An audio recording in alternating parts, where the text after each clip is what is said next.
हाम्रो च्यानललाई सब्स्क्राइब गर्न नभुल्नुहोला। अनि दायाँतिरको घण्टी चिन्हलाई पनि थिच्नुहोस् ताकि सबैभन्दा पहिला तपाईले हाम्रो भिडियो अपलोड भएको जानकारी पाउनुहुनेछ। धन्यवाद। www.pokharavoice.com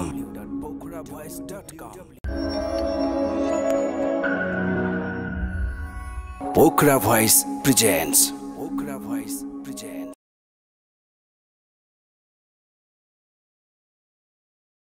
नमस्कार। पढ़ौं र ज्ञान बाँडौं, रीड एंड स्पीक मूल उद्देश्यका साथ 2067 साल श्रावणमा स्थापित रेन्डम रीडर सोसाइटी को कार्यक्रम अन्तर्गत हामी 92औं श्रृङ्खलामा हामी सञ्जीव उप्रेती सँग सरोज कोइरालाको रेन्डम संवादमा हामी जुटिरहेका छौँ। यसलाई म घनचक्कर संवाद पनि भन्न रुचाउँछु। यहाँहरू इस कार्यक्रमको सम्पूर्ण महानुभावहरू इस कार्यक्रमको सभापति हुनुहुन्छ। यथास्थानमा सभापति भाषण ग्रहण गरिदिनु म सबै सम्पूर्ण महानुभावहरूलाई अनुरोध गर्दछु। यहाँ प्राध्यापक डाक्टर सञ्जीव उप्रेती सर हुनुहुन्छ, घनचक्कका लेखक। डाक्टर सरोज कोइरालाले संवाद चलाउँदै हुनुहुन्छ। साथै प्रोफेसर विश्वराज अधिकारी सर पनि आज पाउनुभएको छ। हुन त उहाँलाई हाम्रो कार्यक्रममा कताकति हामीले भेट्ने गरेका हौँ, तर आज त्यो मात्रै होइन, यहाँभन्दा बाहेक अन्य सुनामधन्य व्यक्तित्वहरू हुनुहुन्छ। तसर्थ घनचक्करका लेखक आदरणीय गुरु सञ्जीव उप्रेती सरलाई अगाडि आएर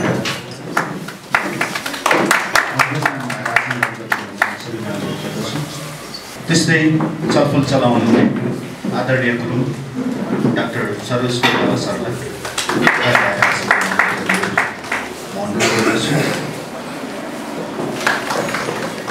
यो अब हाम्रो कार्यक्रमको सहभागीहरू हेर्दा नेपाली साहित्यानुरागी साथीहरू र अङ्ग्रेजी साहित्यका औपचारिक शिक्षक विद्यार्थीहरूको जङ्ग भएको अनुभव गरिरहेको छु। त्यसैले कार्यक्रमलाई धेरै फर्मल भन्दा अलिकति अनौपचारिक रूपमा अगाडि बढाउने भन्ने मेरो र सञ्जीव सरको कुराकानी पनि भएको छ। त्यसैले म थोरै घनचक्कर उपन्यास मैले पढिसकेपछिको त्यसको सारांश थोरै मैले बताउँछु र त्यसपछि अनि प्रश्न गऱ्यो भने अलिकति श्रोताहरूलाई बुझ्न सजिलो होला भन्ने मलाई लागेको छ कि यो घनचक्कर उपन्यास एक प्रकारको सामाजिक, राजनीतिक तथा निजत्व पनि आफ्नो पारिवारिक कुराहरू, विभागीय कुराहरूदेखि लिएर सबै कुराहरू आएका छन्। यसको मुख्य पात्र विश्वविद्यालयमा पढाउने एकजना प्राध्यापक हुनुहुन्छ र समाजको, राजनीतिको गडबडीले गर्दा उहाँको दिमागमा पनि गडबडी मचिएको छ र उहाँले जाँदै काठमाडौँका भित्ताहरूमा जुनसुकै ठाउँमा पनि खोज खोज खोज लेखेको देख्नुहुन्छ।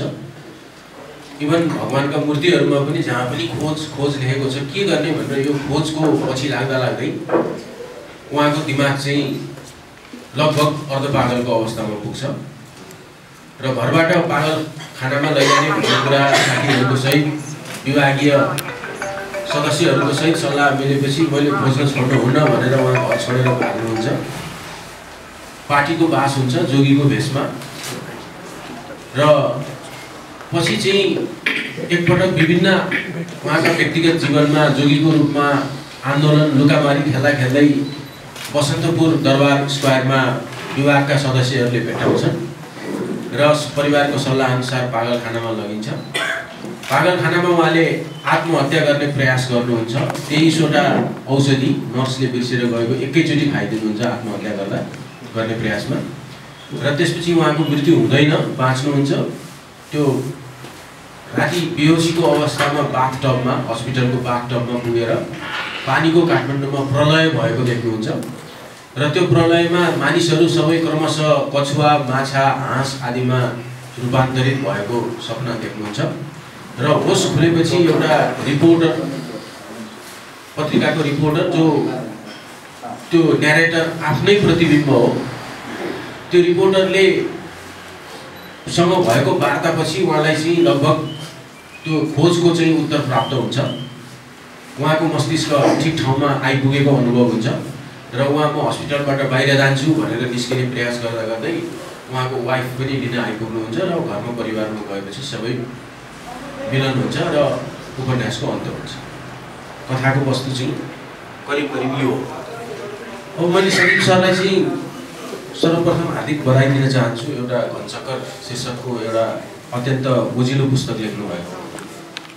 एउटा लेखकको रूपमा प्रश्न गरौँ कि पाठकको रूपमा? अब हामी त डेथ अफ द अथर पढेका मान्छेहरू सरले कुन रूपमा उत्तर दिन रुचि गर्नुहुन्छ, लेखकको रूपमा या पाठकको रूपमा? अब तपाईँ आज पाठक सोध्न चाहनुहुन्छ कि म त पाठकको रूपमा लेखकै रूपमा सोध्छु। दिदीपुरको विद्यार्थी ऊ पनि पागल हुन्छ र न्यारेटरसँग हस्पिटलमा सँगै हुन्छ। लगभग यो उपन्यास पढ्दा मलाई के लाग्यो भने म पनि त्यो उपन्यासभित्र पसिसकेको छु। अर्को रङ्गनाथ भाग 2 हो कि जस्तो चाहिँ मलाई त्यस्तो फिल भयो। एकपटक लगभग त्यस्तै यो उपन्यास 59 सालको हाराहारीमा सुरु हुन्छ जब राजाले चाहिँ विज्ञापन गरेका छन् प्रधानमन्त्री पदको र अन्त हुँदा 69 साल जस्तो देखिन्छ किनभने पहिलो संविधान सभाको विघटन गर्छ।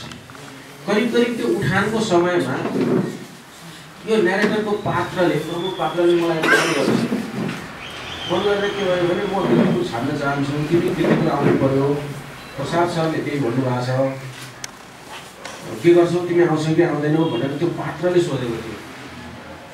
त्यसको चाहिँ त्यो पात्रको पागलपनसँग केही सम्बन्ध छ कि छैन? यसको बारेमा मलाई पहिले पनि सोधिएको छ होइन। अब अघि के अरे यसको तपाईँले देखिहाल्नु मुख्य क्यारेक्टर जुन युनिभर्सिटीमा पढाउँछ होइन, अनि न्युज पेपर्सहरूमा लेख्छ, अनि त्यो अब त्यो कति कुराहरू मसँग आफै पनि मिल्छ। अनि त्यसपछि धेरैचोटि चाहिँ यो प्रकाशित भएपछि एउटा सोध्ने चाहिँ कुरा के भयो भने सर यो उपन्यास हो कि आत्मकथा भनेर चाहिँ मलाई बारम्बार सोधिन्थ्यो कि आत्मकथा। अब मलाई के लाग्छ भने यो चाहिँ उपन्यास हो, मैले पनि त्यही उपन्यास नै हो, किनभने मैले यसको व्यक्तिगत जीवनको घटनाहरू प्रयोग गरेको छु तर त्यसलाई फिक्सनलाइज पनि गरेको छु मैले होइन। हरेक लेखकले त्यही गर्छ जस्तो लाग्छ मलाई, किनभने हामी एकदमै भ्याकुमबाट त कुनै कुरा क्रिएट गर्न सक्दैनौँ नि।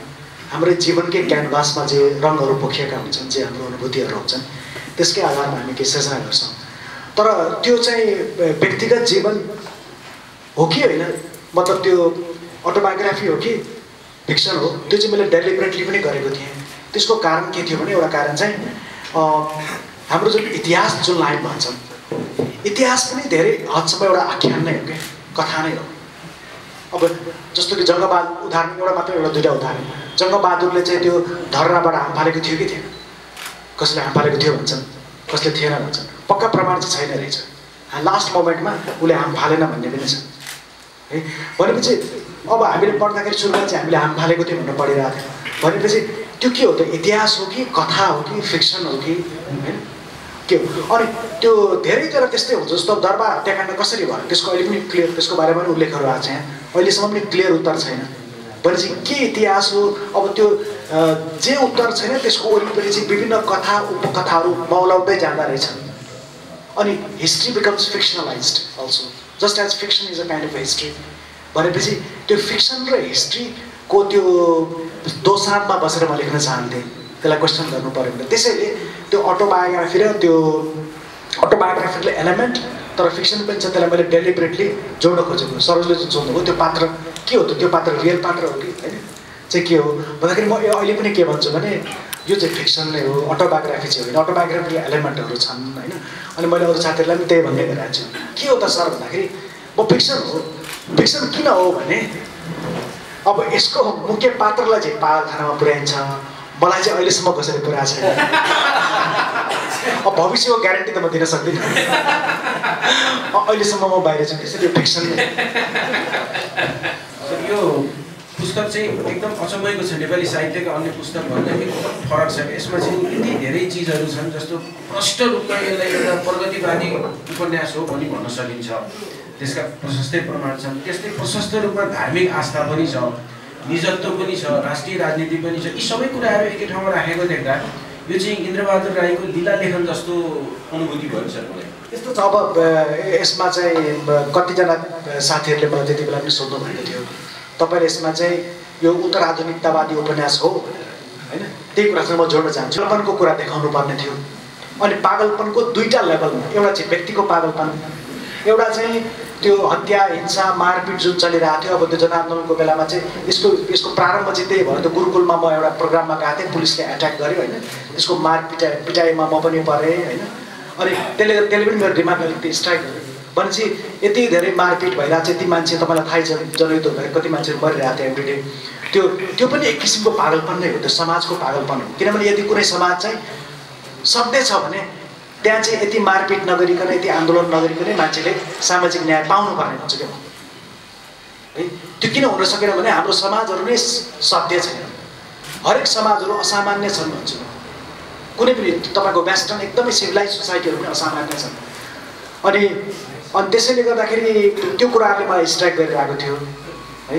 अनि त्यही क्रममा चाहिँ यो लेख्नुको के अरे मैले अलिकति ट्र्याक्टर लीला, त्यसले गर्दाखेरि त्यो चाहिँ मेरो उद्देश्य के थियो भने एउटा पागलपनको कुरा देखाउने, अनि तर त्यो व्यक्तिको पागलपन र समाजको पागलपन दुईटालाई मिसाउने होइन। अनि त्यो दुईटालाई मिसाउँदाखेरि त्यो मान्छेमा विभिन्न किसिमको भ्रमहरू उत्पन्न हुन्छ। भनेपछि त्यो भ्रम, त्यो फ्यान्टासी जस्तो आउँछ, हेलुसिनेसन जस्तो आउँछ। अनि त्यो चाहिँ विषयवस्तुले माग गर्यो कि त्यसको त्यो विषयवस्तु अर्को विषयवस्तु भएको भए म अर्कै स्टाइलमा लेख्न सक्थेँ होला। त्यो विषयवस्तुले नै त्यो भ्रमको कुराहरू, त्यो फ्यान्टासीहरू त्यो डिमान्ड गरेर तिनीहरू क्रिएट भयो।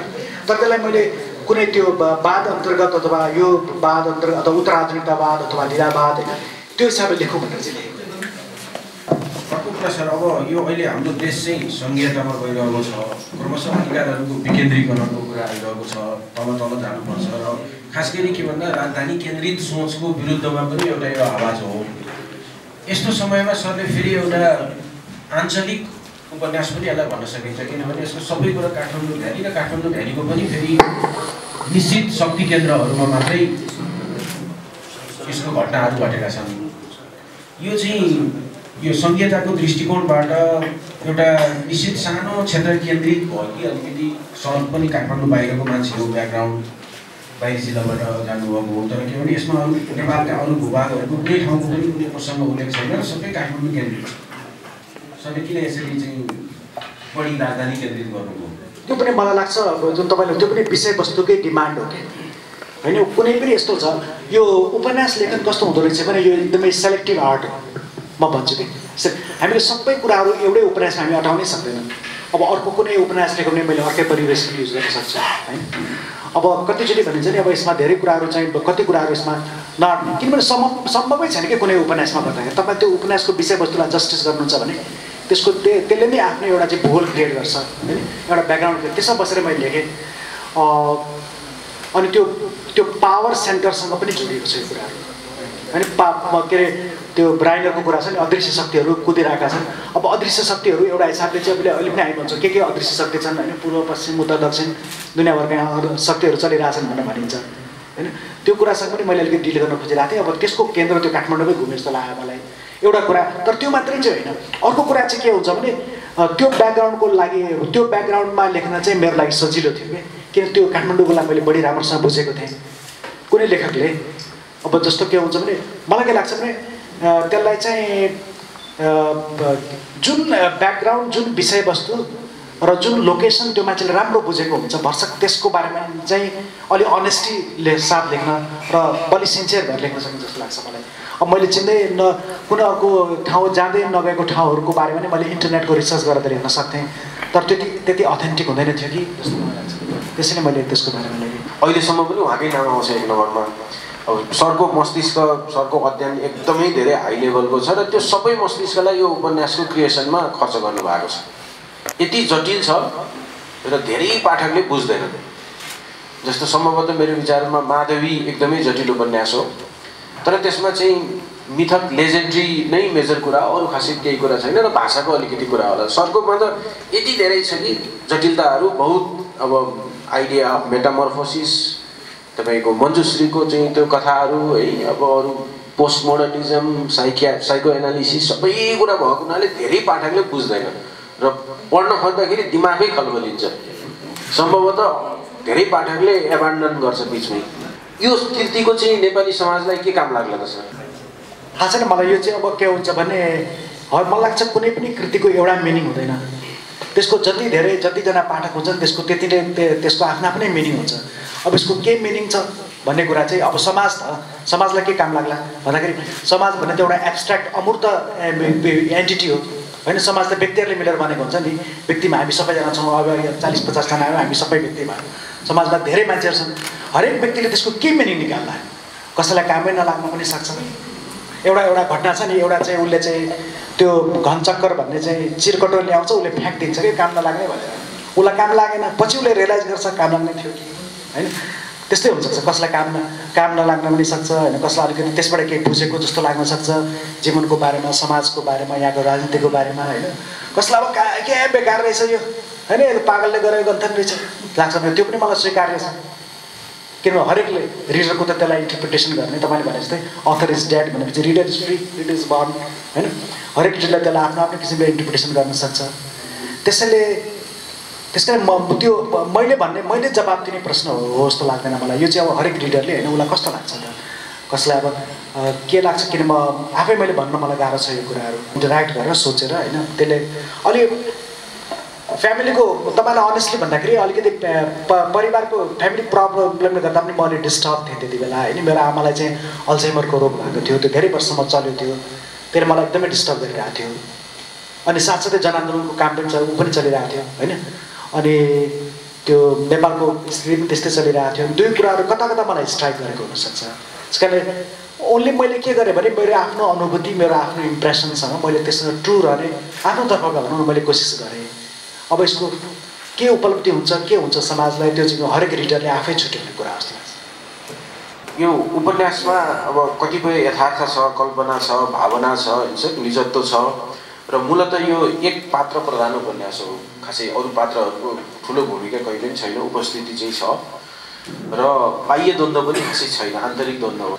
यो चाहिँ उपन्यासको जुन मान्यता छ हाम्रो, अब बाह्य द्वन्द्व, आन्तरिक द्वन्द्व, बाह्य द्वन्द्व दुवै हुनुपर्ने, यसमा बाह्य द्वन्द्व खासै नभएको अवस्थामा यसलाई शास्त्रीय दृष्टिकोणबाट, पूर्वीय र पाश्चात्य औपन्यासिक मान्यताहरूको दृष्टिकोणबाट हेर्नु पर्दाखेरि यसलाई के सबल उपन्यास भन्ने कि अथवा एक्सपेरिमेन्टल नोभल भन्नुपर्छ? यसलाई चाहिँ अब यदि यथार्थवादलाई चाहिँ, किनभने हाम्रो नेपालमा चाहिँ जुन अहिलेसम्म उपन्यासको जुन धार जुन चलेको छ, यसको चाहिँ पहिलेदेखि नै अब यो पहिलो नेपाली उपन्यास चाहिँ यो वीर चरित्र हो भनेर भन्छन्। त्यसमा चाहिँ धेरै यो पौराणिक कुराहरू, स्पेसली म्याजिकहरू यिनीहरू खालको छ क्या, म्याजिक के अरे जादुहरू खालको युज गरेको छ। तर त्यसभन्दा पछि आएर चाहिँ चलेर चाहिँ के भयो भने तपाईँको चाहिँ यथार्थवाद नै हाम्रो मेन धार रह्यो यहाँ। जुन चाहिँ यथार्थवादको धार चाहिँ 19th सेन्चुरीमा चाहिँ एकदम पिकमा पुगेको थियो रसियामा र युरोपियन कन्ट्री, बाल्जाकले जब लेखिरहेको थियो, जोलाले लेखिरहेको थियो इत्यादिले लेखिरहनु भएको थियो। त्यसपछि नेपालमा चाहिँ त्यो यथार्थवादभित्र पनि एउटा चाहिँ तपाईँको सामाजिक यथार्थवाद अनि अर्को चाहिँ त्यो के अरे बिपी कोइरालाहरूले गर्नुभएको थियो मनोवैज्ञानिक यथार्थवाद, यो दुइटै धारहरू चलिरहे। अहिले नै हाम्रो धेरै चाहिँ पठन लेखनलाई यथार्थवादी धारले नै प्रभावित गरेको जस्तो लाग्छ मलाई। अब यथार्थवादी फ्रेम त होइन यो भनेपछि मलाई चाहिँ एक्सपेरिमेन्टलले भन्न मिल्ला कि धेरै कम्ती मान्छेहरूले गर्नुभएको छ, जस्तो गणेशजी नै हुनुहुन्छ, उहाँको पैताला भन्ने किताब मैले फ्यान्टासीको एकदमै उहाँले पनि प्रयोग गर्नुभएको छ होइन। अरू छ अब यसमा चाहिँ कतिजनालाई चाहिँ अब त्यो अब पराख्यान भन्छन् होइन। अब म त्यति त्यो टेक्निकल उसमा त्यति जान चाहन्न, अथवा म्याजिक रियालिजम जुन भनिन्छ, जादुमा यथार्थवाद कसैले त्यो प्रयोग गर्छन्। अब जुनसुकै हिसाबले पनि तपाईँले जुन राइटली जुन भन्नुभयो, यसको बाहिर पनि घटनाहरू त हुन्छन्, तर धेरै घटनाहरू उसको दिमागमै चलिरहेको हुन्छ होइन। अनि त्यो हिसाबले तर अब धेरै एउटा दिमागमा चल्ने हिसाबको चाहिँ एउटा हामीले अङ्ग्रेजीको विद्यार्थीहरूले थाहा छ, एउटा स्ट्रिम अफ कन्सियसनेस भन्छन् होइन। तर त्यो पनि होइन, स्ट्रिम अफ कन्सियसनेस पनि यसमा प्रयोग गरेको छैन भन्नुभयो त्यति होइन। भनेपछि तर त्यो भनेपछि यदि रियालिजम एकदम ब्रिफली भन्दाखेरि रियालिजमलाई अथवा यथार्थवादलाई चाहिँ तपाईँ त्यसलाई मापदण्ड मान्नुहुन्छ भने यसले यथार्थवादको फ्रेमहरू चाहिँ भत्काएको छ। त्यो हिसाबले एक्सपेरिमेन्टल नोभल भन्न मिल्ला कि सर? अब यसको दार्शनिक पक्ष पनि महत्त्वपूर्ण छ यसमा। वैज्ञानिक अस्तित्वपरक पदार्थवादी छन् र त्योभन्दा अरू पनि हुन सक्छन् भन्ने कुरा उल्लेख गर्नुभएको छ। एउटा यो महत्त्वपूर्ण दर्शन हो। अनि देश सन्केकाले मेरो मगज पनि सन्केको भन्ने खोजेको, हरेक व्यक्तिलाई सन्कन्छ त्यो। देश सन्कियो भने, राजनीति सन्कियो भने हाम्रो दिमाग गडबड भइहाल्छ। अनि सरको अर्को एउटा चाहिँ दार्शनिक विचार मैले उपन्यासमा पाएको, पूर्ण सामान्यतया पनि एक किसिमको पागलपन हो। नर्मल स्टेज पनि एक प्रकारको म्याडनेस नै हो भन्ने कुरा सरले उठान गर्नुभएको छ। र हरेक व्यक्ति तिमी नै सम्राट हौ, तिमी नै भिखारी हौ, तिमी नै जोगी हौ, तिमी नै सिपाही हौ, आफ्नो खोजको अन्त पनि तिमी नै हौ, तिमी नै गुच्चा र कठपुतली हौ, त्यहाँ प्रयोग भएका बिम्बहरू। अनि सरले मध्यमार्ग तथ्य र कल्पनाको सन्तुलन जीवनमा आवश्यक छ पनि त्यहाँ उपन्यासमा उल्लेख गर्नुभएको छ। र प्रेमले मात्र पागलपनमाथि विजय प्राप्त गर्न सक्छ भन्ने कुरा, यी चाहिँ महत्त्वपूर्ण दार्शनिक मेसेज हुन् भन्ने मलाई लाग्छ। यिनै मात्रै हुन् कि अरू पनि छन् कि अथवा यी होइनन् कि? अब थाहा छैन। अब यो चाहिँ म आफूलाई त्यस्तो दार्शनिकता भन्न ठान्दिनँ। अब के अरे यो किताब निक्लेपछि भन्नुभएको थियो केही साथीहरूले, किनभने अहिले त विभिन्न वादहरूको जमाना छ होइन। यो अब जस्तो लीला लेखन पनि एउटा वाद भयो, त्यस्तै अरू विभिन्न किसिमका वादहरू चलिरहेको। अनि सरले पनि अब यसमा एउटा वाद निकाल्नु पऱ्यो, घनचकर वाद भनेर। मैले भने हेर्नु मलाई घनचकर वाद निकाल्न मलाई बिल्कुलै मन छैन होइन। मैले एउटा उपन्यास लेखेँ, रमाइलो भयो लेखुन्जेलसम्म, अर्को विषयमा लेख्छु होला के होइन। त्यस्तो अब त्यो एकदमै त्यो दार्शनिक उनै गरौँ भनेर पनि लेखेको होइन अनेस्टली भन्दाखेरि। अब त्यसमा के हरेक मान्छेले नि, हामी हरेक मान्छे वास्तवमा दार्शनिक नै हुन्छ नि। हरेक मान्छेले जसले जीवनको बारेमा केही रिफ्लेक्ट गर्छ, सोध्छ होइन, त्यो रिफ्लेक्सनले हरेक व्यक्तिलाई दार्शनिक नै बनाउँछ। तपाईँ आर्यघाटको छेउमा गएर त्यो त्यहाँ जब जलिरहेको हुन्छ आगो, त्यहाँ सबै मान्छे केही एकछिनको लागि भए पनि दार्शनिक भएका हुन्छ। घर पुर्का फेरि बिर्सिहाल्छन् होइन, बिर्सिहाल्छन्। तर के हुन्छ भने त्यस कारण अब केही त्यस्तो हुनसक्छ, कुनै एउटा लाइन जुन तपाईँलाई लाग्यो होइन। अब प्रेमको कुरा त इम्पोर्टेन्ट छ नै, प्रेमले पागलपनमाथि विजय। यदि संसार, यदि पागलपन भनेको के हो? पागलपन भनेकोलाई एउटा त पागलपनलाई डिफाइन गर्ने एउटा चाहिँ एकदम विशुद्ध साइकोएनालिटिकल धार छ। जस्तो सिगमन्ड फ्रॉइडका धारहरूले चाहिँ तपाईँको सेक्सुअलिटीसँग जोडेर तपाईँको ड्रिमको इन्टरप्रिटेसन गरेर तपाईँको पागलपनको मतलब निकाल्छ। अब यसमा घनचकरमा चाहिँ के हुन्छ भने त्यो पागलपन चाहिँ त्यो सेक्सुअलिटी अथवा मान्छेको यौनिकताको कुरा पनि उसँग पनि जोडिएको होला, तर इट्स मोर देन द्याट। यो चाहिँ के हुन्छ भने पागलपनको एउटा राजनीतिक पक्ष पनि हुन्छ होइन। देशमै अब गोलमाल चलेको बेला मान्छेको तपाईँले भन्छ दिमाग सन्किन सक्छ। तपाईँको पेट्रोल खोज्न जानुहुन्छ, अब लाइनमा लाग्नुहुन्छ, पेट्रोल छैन, घरमा पानी आउँदैन, बिजुली आउँदैन, दिन बिहान पढ्दाखेरि समाचारमा यत्रो मान्छे मरेको भनेर त्यसले मान्छेको दिमागमा यस्तो एक किसिमको अस्थिरता त प्रयोग गर्छ नि एउटा होइन। त्यो पनि एक किसिमको त्यसले पनि एक किसिमको पागलपनको क्रिएट त गर्ने रहेको हुन्छ।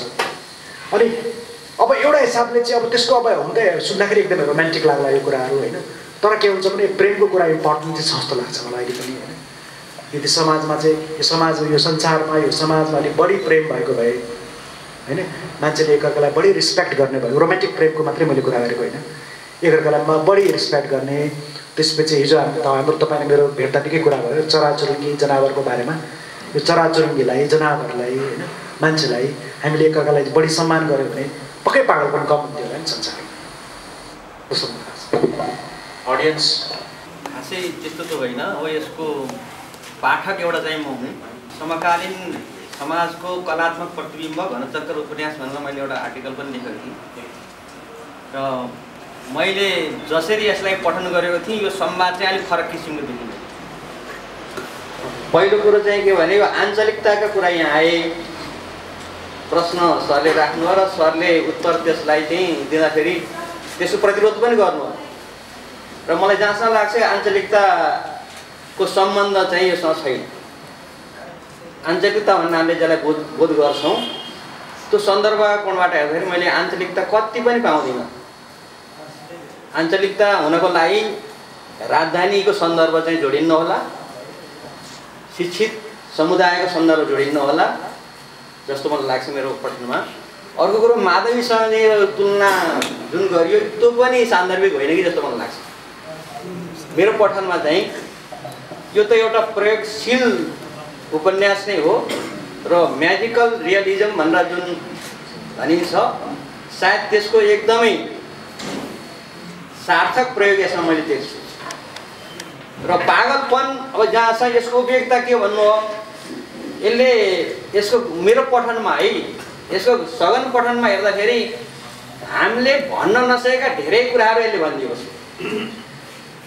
एउटा शिक्षकको जीवन कति आतङ्कपूर्ण छ भन्ने कुरा पनि तपाईँ त पाउनुहुन्छ। हाम्रो राष्ट्रमा जुन किसिमको अनिष्टका सङ्केतहरू हामी देखिरहेका छौँ त्यसलाई पनि यसले भनिरहेको छ। 46 सालपछि को जुन सन्दर्भलाई एउटा राइटरले एउटा लेखकले कलात्मक ढङ्गमा भन्ने त्यहाँभन्दा बढी सिप उसको हुन्छ जस्तो मलाई लाग्यो है। मैले त्यसरी मूल्याङ्कन गरेको छु र मेरो भनाइ के भने अब यो म्याजिक रियलिजमसँग चाहिँ सरको चाहिँ के छ, अब यो मैले पढ्दाखेरि त्यस्तो पाएँ। अब पाठकले मात्रै पाएको कि लेखकले चाहिँ उद्देश्यपूर्ण ढङ्गबाट त प्रयोग गरेको। म्याजिक रियलिजम भनेको यहाँहरू सबैलाई क्लियर नै होला होइन। कस्तो छ भने एकदमै एकदमै यदि ऊ हुनु भने म क्लियर गर्न चाहन्छु। जस्तो कि कस्तो छ भने यो कोठा चाहिँ यो कोठाको कुनै एउटा पेन्टरले यो कोठा बनायो भने चाहिँ ठ्याक्कै यस्ताको जस्तै कोठा बनाइदिन्छ। तर एउटा हुँदैन यस्तो यत्रो कोठा चाहिँ यस्तै छ है, तर यसको बिचमा चाहिँ एउटा ठुलो चाहिँ एउटा हात्ती आएर बसेको छ भनेपछि के हो भने एकातिर हेर्दा यथार्थ जस्तो छ, एकातिर हेर्दाखेरि फ्यान्टासी जस्तो छ। अनि फ्यान्टासी र यथार्थको मिक्सचरले म्याजिक रियलिजम क्रिएट गर्छ है। यसमा डेफिनेटली जुन विष्णुजीले भन्नुभयो यसमा यसको एउटा चाहिँ ऊ चाहिँ के हुन्छ भने त्यो एउटा मुख्य एलिमेन्ट चाहिँ म्याजिक रियलिजम नै हो जस्तो लाग्छ मलाई। किनभने रियलिजममा बढ्दै गइरहेको हुन्छ एकदम फेरि त्यो कहिले अब गुच्चाको खेल जस्तो भइरहेको हुन्छ, कहिले मान्छे अब प्याज जस्तो भइरहेको हुन्छ लिडर होइन। त्यसले चाहिँ त्यो चाहिँ जक्स्टा पोजिसन भनौँ न, यथार्थ र फ्यान्टासी त्यो दुइटाको जक्स्टा पोजिसनले त्यसमा म्याजिक रियलिजम क्रिएट गर्छ। त्यो एकदमै सही कुरा हो। तर मैले अघि पनि भने अब यो चाहिँ जब मैले लेख्न सुरु गरेँ मैले आफै डेलिबरेटली चाहिँ यसलाई चाहिँ म्याजिक रियलिस्टिक बनाऊँ, किनभने म्याजिक रियलिजम भनेको फेरि उत्तराधुनिकतावादको एउटा शैली हो। उत्तराधुनिकतावादी बनाऊ भनेर चाहिँ मैले गरेको थिइनँ। तर विषयवस्तुले गर्दाखेरि त्यो त्यस्तो हुन पुगेको हुनसक्छ है। किनभने पागलको मनस्थिति छ है। किनभने उसले चाहिँ अब के देख्छ त। अर्को कुरा चाहिँ अघि भन्नुभयो नि पढ्न अलिकति गाह्रो छ भने त्यो कुरासँग अलिकति जोड्न चाहन्छु। पठनमा अलिकति पाठकहरूलाई अलिक समस्या भयो त्यसको कारण छ क्या। मसँग दुईवटा विकल्प थियो। हेर्नुहोस् कस्तो दुईवटा विकल्प थियो भने एउटा त त्यो पागलको कथालाई सधैँ मान्छेले त्यसलाई न्यारेट गर्ने भन्ने त्यो भएको भए यो थर्ड पर्सनमा लेखिन्थ्यो होइन। फलानु व्यक्ति चाहिँ राम भन्ने व्यक्ति चाहिँ युनिभर्सिटीमा पढाउँथ्यो, त्यसपछि उसले चाहिँ युनिभर्सिटी त्यहाँ लेख्थ्यो, त्यसपछि रामको दिमाग खराब भयो, त्यसपछि रामलाई चाहिँ मान्छेले लगे। त्यसलाई चाहिँ तपाईँको थर्ड पर्सन न्यारेसनमा त्यो पागलको कथालाई सत्य व्यक्तिले भन्दैछ। त्यो एउटा मसँग विकल्प थियो। अर्को चाहिँ मलाई के लाग्यो त्यो त्यति च्यालेन्जिङ लागेन कि मैले के लाग्यो यसलाई फर्स्ट पर्सनमै लेख्नु पऱ्यो र त्यो पागलपनको कथा भन्ने व्यक्ति आफैमा पनि पागल हुनसक्छ भनेपछि त्यो पागलको कुरा कति पत्याउने फेरि त्यसो भए पागल मान्छेले भनेको कुरा कथा भनिरहेको छ कुरा कति पत्याउने। त्यसले चाहिँ एउटा अर्को एउटा के अरे अनरिलायबल न्यारेटर भनिन्छ क्या। एउटा न्यारेटर त हो तर त्यो रिलायबल छ त्यो त्यसका त्यो डबल लेयर अफ मिनिङ त्यसले क्रिएट गर्दो रहेछ। अनि त्यसले गर्दाखेरि त्यो पठनको अलिकति समस्या त्यहाँबाट पनि आएको हुनसक्छ होइन कति चाहिँ। अनि यसलाई चाहिँ मैले त्यो कुरा चाहिँ यसको चाहिँ यो संस्करणको भूमिका मैले एक्सप्लेन पनि गरेको छु। मैले किन युज गरेँ त्यो अनरिलायबल न्यारेटर र फर्स्ट पर्सनमा मैले किन भने भन्ने कुरा त्योसँग म जोड्न चाहन्छु। र म्याजिक रियलिजमको कुरा त छँदैछ definitely. Very good morning to everybody. अनि सञ्जीव सरको घनचक पक्कै पनि मिरर टु सोसाइटी छ, especially the society he lived in. अनि जहाँसम्म पागलपनको कुरा लाग्छ त्यो बडो एकदम इन्ट्रेस्टिङ छ। बच्चा बेलामा मैले एकदम धेरै गुच्चा खेल्थेँ र त्यो गुच्चाको भित्रको फुल झिक्नलाई मैले धेरै गुच्चा कोरेको छु तर कुनैको पनि फुल पर्फेक्टली मैले झिक्न सकेको छैन। अनि यो पागलपन चाहिँ हजुरको एउटा प्रिभिलेज थियो पक्कै पनि। लाइक लक्ष्मी प्रसाद देवकोटाको त्यो लुनाटिकको पनि केही अलिकति रिमाइन्डर दिन्छ त्यसले। अनि हजुरलाई त्यो पागलपनले प्रिभिलेज दियो कि अथवा त्योसित डिल गर्न एज एन अथर झनै बढी गाह्रो भयो। अनि अर्को कुरा त्यो चाहिँ मेरो क्वेसन। अनि अर्को कुरा चाहिँ मायाले गर्दाखेरि लभले गर्दाको रोल अलिकति बढी हुन्छ भन्ने कुरा आयो। प्रोबेबली त्यो मेबी हामी हुँदैन भन्न पनि सक्छौँ होला। जस्तै मैले गुच्चाहरूलाई माया गरेर फुटाउन नखोजेको भएदेखि मोर क्रिएटिभिटीको डोर पनि ओपन हुने थिएन कि। What do you think about it? Thank you. दिन पनि सक्छ, दिन पनि सक्दो रहेछ है। त्यो चाहिँ के हुन्छ भने चाहिँ यो के हुन्छ भने स्पेसली रियल लाइफमा चाहिँ मलाई के एक दुईचोटि मलाई अलिकति फाइदा पनि भएको छ। के हुँदो रहेछ भने एउटा चाहिँ स्पेसली के हुन्छ भने बिचको सन्धार हुन्छ नि मान्छे, अनि यो पागल हो कि यो पागल होइन कि, त्यति बेला चाहिँ you can get away with a lot क्या। त्यसपछि तपाईँले अलिकति क्रेजी कामले गरे पनि होइन यो त के हुन्छ अलिक पागल हो कि के हो भन्दा त्यो किन पागललाई मुद्दा पनि लाउनु मिल्दैन न सरकारले समात्न मिल्छ होइन मान्छे फाइदा चाहिँ हुन्छ पागल मतलब त्यो हिसाबले there are like privileges of insanity तर अब उसमा चाहिँ अब तर त्यसको अब धेरै ओपनै छ होइन like there is lot of suffering involve अब पनि होइन त्यो तपाईँको दोस्रो त्यो second part of your question त्यो मैले बुझ्न सकिरहेको थिएँ would you repeat that what you are saying I mean to say like सबै कुरालाई हजुरले भने जस्तै love plays a bigger role भनेर भन्छ त्यसमा चाहिँ maybe love may not play a bigger role like keeping things in their one places, everything plays a big role, not a bigger role, nothing plays a bigger role भनेर भन्दाखेरि maybe more creativity को doors-हरु open हुनसक्छ त्यो लभको role चाहिँ मैले कुनमा भनेको थिएँ भने यदि पागलपनलाई किनभने इफ यु फलो साइकोलोजिकल ट्रेडिसनमा त के हुन्छ भने पागल भन्ने कुरा पागलपनको कुरा त व्यक्तिगत कुरा एउटा व्यक्ति पागल हुन्छ समाज त पागल हुँदैन नि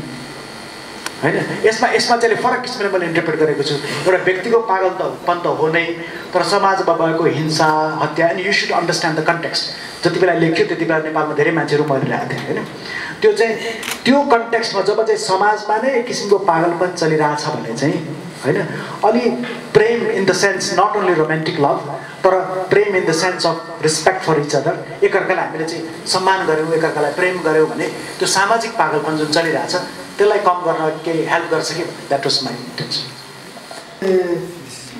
तपाईँले त्यसो तपाईँ लेख्नु भएको थियो लामो तपाईँले धेरै पुरै स्टडी गरेर पुरै चाहिँ हिजै मात्रै पढेको थिएँ मैले तपाईँको त्यही आई वाज भेरी इम्प्रेस्ड एकछिन पढेर यति चाँडै पढेर यति लामो तपाईँले लेखिसक्नु भएको छ औपचारिक रूपमा म औषधि विज्ञानको विद्यार्थी हो अनौपचारिक रूपमा चाहिँ साहित्यको सञ्जीव सरको नाम धेरै सुनेको र पुस्तकको नाम पनि धेरै सुनेको तर पढ्ने प्रसङ्ग परेको थिएन जब यही कार्यक्रमको मलाई निमन्त्रण आयो फेसबुकमा तब यो त पढ्नु पर्यो भनेर अस्ति भर्खर यहीँबाट लिएर चाहिँ मैले गएर पढेँ त्यसमा रिलेट गरेको 3-4वटा कुरा छ एउटा चाहिँ म पनि लेख्दैछु त्यसमा चाहिँ यो अघि गणेशजीको पैताला र यसको धेरै समानता पाएको छु मैले जसमा चाहिँ समयको अथवा वास्तविकता र कल्पनाको खासै भेद हुँदैन मलाई बडा मन पर्यो 3-4वटा कुराले मैले रिलेट गरेँ एउटा म पनि काठमाडौँ जन्मेर हुर्केको मेरो पनि एउटा पत्नी र एउटा छोरी छ 2-4वटा कुरा अति महत्त्वपूर्ण कुरा चाहिँ के छ भने एउटा वास्तविक सुरुको कुरा चाहिँ जसलाई हामी चाहिँ रियालिटी अथवा फिजिकल रियालिटी भन्छौँ अथवा जे चाहिँ हामी सोच्छौँ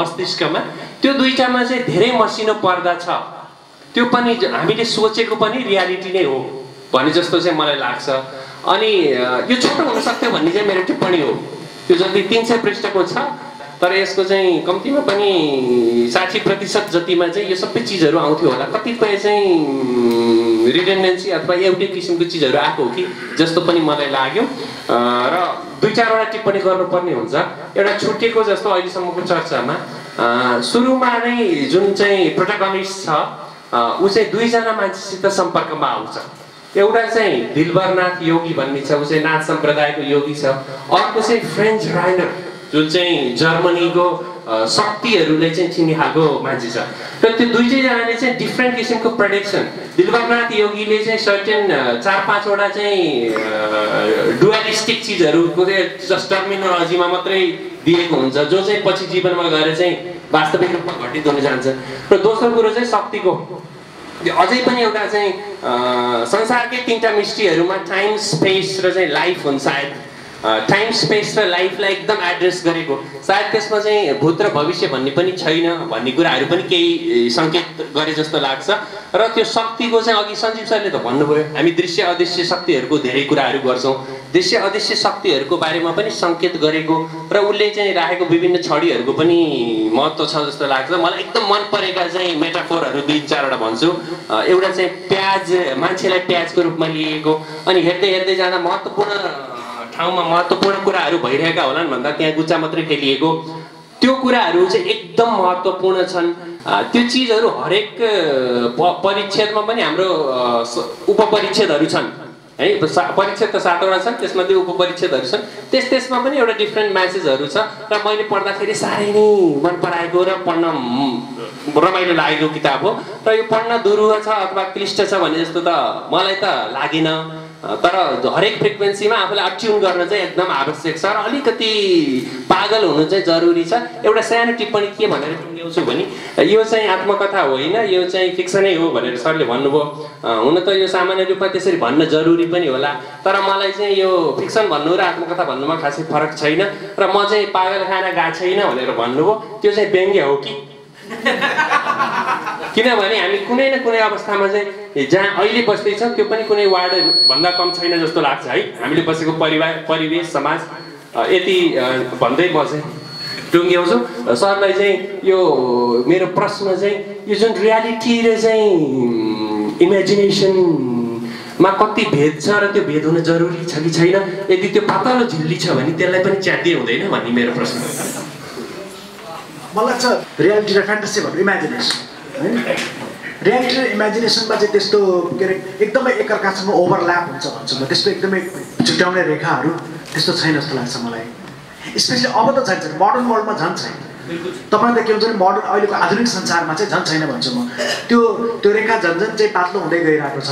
अब आधुनिक संसारमा त के छ भने तपाईँको यो अहिलेको इन्टरनेट भयो, के अरे टेलिभिजन भयो, सबै भिजुअल इमेजेसहरू दृश्यहरू हामीले देखिरहेको हुन्छौँ नि, त्यो बिस्तारै बिस्तारै हाम्रो दिमागको यति भागमा छिरिसकेको हुन्छ कि त्यसैले यथार्थवादको समस्या त्यो हो कि भन्छु म। अहिले यथार्थवादको समस्या के हो भने यथार्थवादले चाहिँ के गर्थ्यो भने पहिले चाहिँ अहिले पनि उत्कृष्ट, म यथार्थवादको पनि विरोधी होइन, अहिले पनि उत्कृष्ट यथार्थवादी साहित्यहरू लेखिन्छन् होइन। यथार्थवादले चाहिँ के बिलिभ गर्छ भने जुन बाहिरको जुन समाज छ त्यसलाई चाहिँ जसरी चाहिँ तपाईँको ऐनामा हेर्दाखेरि अनुहार देखिन्छ, किताबले चाहिँ त्यसलाई चाहिँ त्यो बाहिरको संसारलाई जस्ताको तस्तै देखाउन सक्छ भन्ने कुरा। तर बाहिरको संसार नै एकदमै कम्प्लिकेटेड भइसक्यो। 19th सेन्चुरी भन्दा अहिले धेरै कम्प्लिकेटेड भइसक्यो बाहिरको समाज। अनि के हुन्छ भने यो हाम्रो के हुन्छ भने यो दिमाग नै अब यो स्पेसली उपभोक्तावादी जुन कल्चर छ, यसको जुन एडभर्टिजमेन्टहरू कति इमेजहरू हामीले देखिरहेको हुन्छ इन्टरनेटमा उसमा चाहिँ होइन, त्यो भित्रभित्र हाम्रो दिमागको हाम्रो सपनाको पनि भाग भइसक्यो क्या त्यो। भनेपछि त्यो बाहिरको रियालिटी त एकदम भित्रभित्र तपाईँको इट कोलोनाइजेस हाम्रो चाहिँ के अरे सबकन्सियसलाई, हाम्रो चाहिँ अवचेतन माइन्डको भित्रभित्रमा छिरिसकेको छ। मान्छे कुन चाहिँ रियालिटी हो कुन चाहिँ रियालिटी होइन छुट्याउने गाह्रो भइसक्यो कि। त्यसले मलाई लाग्छ त्यो डिभिजन, त्यो डिभाइडिङ लाइन तपाईँको यथार्थ र इमेजिनेसन त्यो झन्झन त्यो हुँदै गइरहेको छ, ओभरल्याप हुँदै गइरहेको जस्तो लाग्छ मलाई अहिले आधुनिक संसार। हस्, धन्यवाद। फेरि म छलफल अगाडि बढाउन चाहन्छु र उपन्यासको यो पोस्ट मोडर्न एस्पेक्ट, उत्तर आधुनिक पक्ष बारेमा म प्रश्न गर्न चाहन्छु कि सामान्यतः अन्य उपन्यासहरूमा यसको मेकिङ बुनोट पोस्ट मोडर्न हुन्छ, विषयवस्तु त अब पहिलाका अहिलेका उनी हुन्, घर परिवार समाज होइन, तर यो उपन्यासमा त्यसको बुनोटका साथसाथै डायलगहरू पनि छन् जसले चाहिँ यो उत्तर आधुनिक अवधारणालाई मद्दत गर्छन्। त्यस्तै त्यो रेस्टुराँमा जुन ड्रिमजिम डान्स रेस्टुराँ दरबार मार्गमा कठुपुतलीको चाहिँ प्रदर्शन, मन्त्रालयमा बुच्चाको खेल, यी विषयहरू चाहिँ स्वयं आफैमा पनि एउटा पोस्ट मोडर्निजमका मेसेजका त्यसको थिमका डिस्प्लेहरू हुन्। सरले त्यो फर्म र कन्टेन्ट दुवैमा पोस्ट मोडर्निजम देखाउनु भएको छ भन्ने मलाई लाग्छ। सर के छ? त्यही मैले अघि पनि भने नि, मैले यो लेख्दैखेरि चाहिँ यसलाई चाहिँ पोस्ट मोडर्न बनाऊ अथवा यसलाई कुनै वाद अन्तर्गत लेखौँ त्यो चाहिँ मेरो इन्टेन्सन थिएन। तपाईँलाई अनेस्टली भन्दाखेरि यसलाई चाहिँ मैले यसको मैले विषयवस्तुलाई फलो गरेँ। विषयवस्तु के थियो भने यसको पागलपन थियो र पागलपन दुई तिनवटा कुराहरू मेरो स्टार्टिङ पोइन्टहरू जहाँबाट म स्टार्ट सुरु गरेँ मैले विषयवस्तु पागलपन। तर पागलपन कस्तो भने व्यक्तिको पागलपन त छँदैछ तर समाजको पनि पागलपन छ, त्यो दुईटै कुरा एकअर्कासँग मिक्स भइरहेको छन्। दुई तेस्रो कुरा चाहिँ त्यसलाई कसरी देखाउने, त्यसको कथावाचक को हुन्छ भनेपछि त्यसको कथावाचक पनि पागल अथवा पागल कहलिएको जुन व्यक्ति जुन त्यो पागल छ त्यसले नै त्यो एकदमै सत्य मान्छेले त्यो कथा भनिरहेको छैन, त्यो पागलले आफ्नो कथा आफै भनिरहेको छ। त्यो दुई तिनवटा स्टार्टिङ पोइन्ट थियो कि। अब त्यसपछि त्यो मान्छेलाई कस्तो हेलुसिनेसन हुन्छ होला, त्यसलाई कति भ्रमहरू पर्छ, के हुन्छ। अब दुई खालको पागलपन जोड्दाखेरि हाम्रै देशमा भनौँ न कति हामीले दिनदिनै समाचारहरू पढ्दाखेरि होइन अब के चलिरहेको हुन्छ। अब यहाँ चाहिँ के अरे के निर्णयहरू भइरहेको हुन्छ हामी कमन मान्छेले त बुझ्नै गाह्रो हुन्छ नि। एउटा यस्तो पढिरहेको हुन्छ, भोलि नेताले अर्को कुन बयान दिइरहेको हुन्छ, कहाँ के भइरहेको हुन्छ, कहाँ अपराधीहरू के अरे खुलेआम हिँडिरहेका हुन्छ। यो संसार हेर्दैखेरि तपाईँले भने जस्तै हामी आफै यो पागलखानाभित्र सबैजना पो बसिरहेको छौँ भन्ने कुरा नि होइन। अनि त्यसमा चाहिँ विभिन्न किसिमको भ्रमहरू क्रिएट हुन्छन्। भ्रम खेल्दाखेरि त्यो राजनीतिको खेल पनि गुच्चाको खेल जस्तो लाग्न सक्छ। अब एउटा सिन नै छ नि, एउटा नेता आउँछ, त्यो नेता चाहिँ सबैले पर्खेर बसेको हुन्छन्। त्यो नेताहरू आएर के गर्ला यो देशमा भन्न बस्दाखेरि त्यो नेताको बडी चाहिँ बिस्तारै बिस्तारै परिवर्तन हुँदै त्यसको शरीर परिवर्तन हुँदै त्यो त प्याज जस्तो पो भन्न प्याज पो बन्न पुग्दो रहेछ। प्याज नै यति ठुलो कि घन्टा गरेर हुँदा पनि ठुलो भएर सहरलाई नै किच्न थाल्छ त्यो प्याजले होइन। अनि त्यो उसको अरू अनुयायीहरूले भन्छन् यस्ता ठुल्ठुलो नेता आएका थिए, सबैलाई हामीले चाहिँ माला लगाएर चाहिँ फुल छरेर स्वागत गरेका थियौँ। कोही मुला बने, कोही पिँडालु बने, कसैले त प्याज पनि बन्नु नै दियो भन्छ उसले। भनेपछि त्यो खालको त्यो भ्रम र त्यो उसलाई चाहिँ फ्यान्टासी भनौँ कि के भनौँ, त्यो चाहिँ कसरी आयो भने त्यो विषयवस्तुले नै गर्दा आयो कि। किनभने पागलपनको कथा हो र पागलपनको कथा व्यक्तिको मात्रै होइन, त्यो त सोसाइटीको कथा हो। अनि सोसाइटल पागलपन हेर्दाखेरि कस्तो सोसाइटीमा कस्तो खालको भ्रमहरू उत्पन्न हुन सक्दो रहेछन् भनेर होइन। तर विष्णुजीले भने जस्तै त्यसले स्वरूप चाहिँ लिँदाखेरि त्यो डेफिनेटली त्यसले पोस्ट मोडर्न टेक्निकहरूको स्वरूप हो। जस्तो म्याजिक रियलिजम डेफिनेटली भयो। अनि त्यो फ्याक्ट र फिक्सनको बिचको त्यो के अरे उसलाई च्यालेन्ज गर्ने हिस्ट्री र के भन्छ भने तपाईँको कथा, इतिहास र कथा, इतिहास र आख्यानको त्यो विभाजन रेखालाई च्यालेन्ज गर्ने त्यो कुराहरू जुन पोस्ट मोडर्निजममा पनि गरिन्छ है। भनेपछि कति टेक्निकहरू पोस्ट मोडर्निजमसँग मिलेर आएको छन्। तर मैले आफै जब मैले कथा लेख्न थालेँ अथवा कुनै पनि कथा लेख्दाखेरि अब यो बातको बनाऊ अथवा यो बात अनुसार लेखौँ त्यसरी चाहिँ अब सर्व उद्देश्य जे भए पनि कृति आइसकेको छ त्यो हाम्रो सम्पत्ति हो र हामीले पनि त्यसलाई चाहिँ नि कमेन्ट गर्न पाइन्छ, व्याख्या गर्न पाइन्छ होइन। सरको लेखकको मात्रै दाबीले कुनै काम गर्दैन, उहाँ पनि एउटा पाठक नै हो। यसमा चाहिँ यो हिन्दू धार्मिक विश्वासको चाहिँ एकदम प्रबलता देखेँ मैले। जस्तो काठमाडौँ उपत्यकामा ठुलो आँधी बेरी आउँछ, पानीले सिँगै उपत्यका निल्छ, तर बुढा नीलकण्ठ, स्वयम्भू र चामुनारायणमा खासै असर पर्दैन। अनि त्यहाँ कोही मान्छे बाँचेर भाग्न सफल हुन्छन् हिमालयतिर र तिनीहरूले चाहिँ एउटा भयङ्कर सर्वव्यापी शिवलिङ्ग भेटाउँछन्। कोही मान्छे पूर्वतिर लाग्छन्, कोही पश्चिमतिर शिवलिङ्ग सिद्धिँदैन, जाँदा विभिन्न देश पुग्छन् तिनीहरू, तर त्यो सर्वव्यापी शिवलिङ्गको शक्ति चाहिँ कहिले पनि न्यूनीकरण हुँदैन। त्यस्तै त्यहाँ मोहनदासको कृष्ण भक्ति, जोगी महाराजको शिव भक्ति, त्यहाँ चाहिँ त्यो होइन अब यो योगको श्वास प्रश्वास सम्बन्धी विधिको विस्तारित प्रवचन छ। यी सबै कुराहरू हेर्दा यो कृतिमा एकदमै बढी हिन्दू धर्मको भक्ति भाव विश्वास देखिन्छ। सर के विचार छ? मलाई त्यस्तो लाग्दैन। मलाई किन त्यस्तो लाग्दैन भने यसले चाहिँ के हुन्छ भने त्यो अफकोर्स त्यो हिन्दू धर्मको कति बिम्बहरू आएको छन् होइन। तर त्यो न्यारेटरले मलाई के छ भने त्यो न्यारेटरले चाहिँ त्यसलाई जब त्यो बिम्ब आउँछ त्यसलाई साथसाथै त्यसलाई अन्डरकट पनि गरिरहेको हुन्छ कि। त्यसलाई ह्युमरको रूपमा, ह्युमर पनि यसको एउटा इम्पोर्टेन्ट पार्ट हो जस्तो लाग्छ मलाई यो होइन। कति मान्छेले चाहिँ अब सिरियस कुरा छ तर कति ठाउँमा हाँस उठ्ने पनि हुनसक्छ। जस्तो कि उदाहरणको लागि त्यो अलि सेटारिकली जुन तपाईँले भन्नुभयो, तिनीहरू चाहिँ पहिले चाहिँ अब के अरे त्यो पानी आयो अरे, त्यसपछि काठमाडौँ उपत्यका पनि एकचोटि फेरि दह बन्यो अरे, यहाँको मान्छेहरू चाहिँ माछा कछुवा हाँस बने अरे। अनि कति मान्छेहरू चाहिँ भाग्दै बुढा नीलकण्ठ हुँदै होइन हिँड्दै जाँदा उनीहरू कैलाशको पर्वतमा पुगेछ है। कैलाशको पर्वतमा पुगेको त एउटा ठुलो दैविक लिङ्ग भेटेछन् त्यहाँ, त्यो त शिवजीको लिङ्ग रहेछ। अनि त्यो लिङ्ग चढ्दै उनीहरू चाहिँ त्यसपछि अरू विभिन्न देशमा चाहिँ भिसा र पासपोर्ट बिना नै पुगे भन्ने खालको छ। भनेपछि त्यो अहिले वास्तवमा त्यो ग्लोबलाइजेसनको पनि क्रिटिक हो कि त्यो। किनभने ग्लोबलाइजेसनको किनभने वास्तवमा संसार त एउटै हो नि। यो भिसाहरू ल्याउने, पासपोर्ट बनाउने, देशको सीमा बनाउने यो नियम कसले क्रिएट गर्यो? मलाई लाग्छ यो नियमहरूले गर्दाखेरि नै संसारमा पागलपन फैल्यो भन्छ म त होइन। किनभने मान्छे त ग्लोबल सिटिजन हो, मान्छे जो पनि जहाँ पनि जानुपर्ने होइन, भिसा लगाउनु पर्ने, उ गर्नुपर्ने, सबै रुलहरू देशको सिमानामा चाहिँ के अरे सेनाहरू अड्काउनु पर्ने होइन। यो जुन रुलहरू बनाएर हामीले समाजले ल्याए, नेपाल मात्रै होइन समाज यो संसारभरि नै एक किसिमको पागलपन जस्तो लाग्छ मलाई होइन। अनि त्यो शिवजीको लिङ्ग, त्यो बिम्बहरू त्यसको माध्यमबाट चाहिँ त्यसलाई अन्डरकट गरेको छ कि।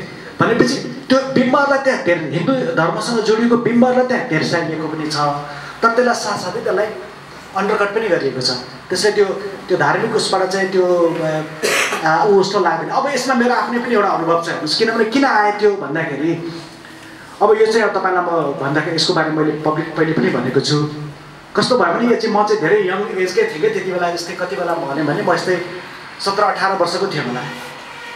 त्यति बेला मैले एउटा किताब पढेँ, अटोबायोग्राफी अफ अ योगी भन्ने है।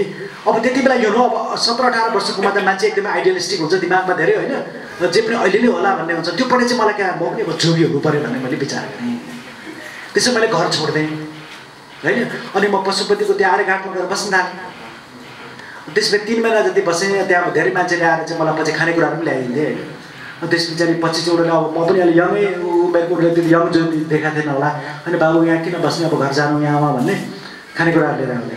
पहिलो जोगीहरूले भन्दै थियो मलाई होइन त्यो बच्चा के अरे यहाँ बैठने का घर जाऊ भनेर भन्दै थिए। पछि त त्यो मान्छेले मलाई यति खाना ल्यायो कि उनीहरूलाई पनि पुग्नु लाग्यो मत जाऊ यहीँ बैठो उसले करना पडेगा भन्नु है। अब त्यस कारण यो जोगीको जुन सिनहरू छ त्यो कति सिनहरू किनभने मेरो चाइल्डहुडको त्यो मेरो बाल्यकालको अनुभूतिहरू थियो। तर त्यसपछि चाहिँ म त किनभने त्यति बेला चाहिँ म त अब जोगी नै भने अब सबै संसार छोड्ने होइन। अब किनभने कति मान्छेहरू चाहिँ सबै मान्छे अहिले मैले त्यति बेला त मैले त्यसरी सोचेको थिइनँ। तर अहिले सोच्दाखेरि सबै मान्छे कुनै न कुनै घनचक्करमा लागेका रहेछन्।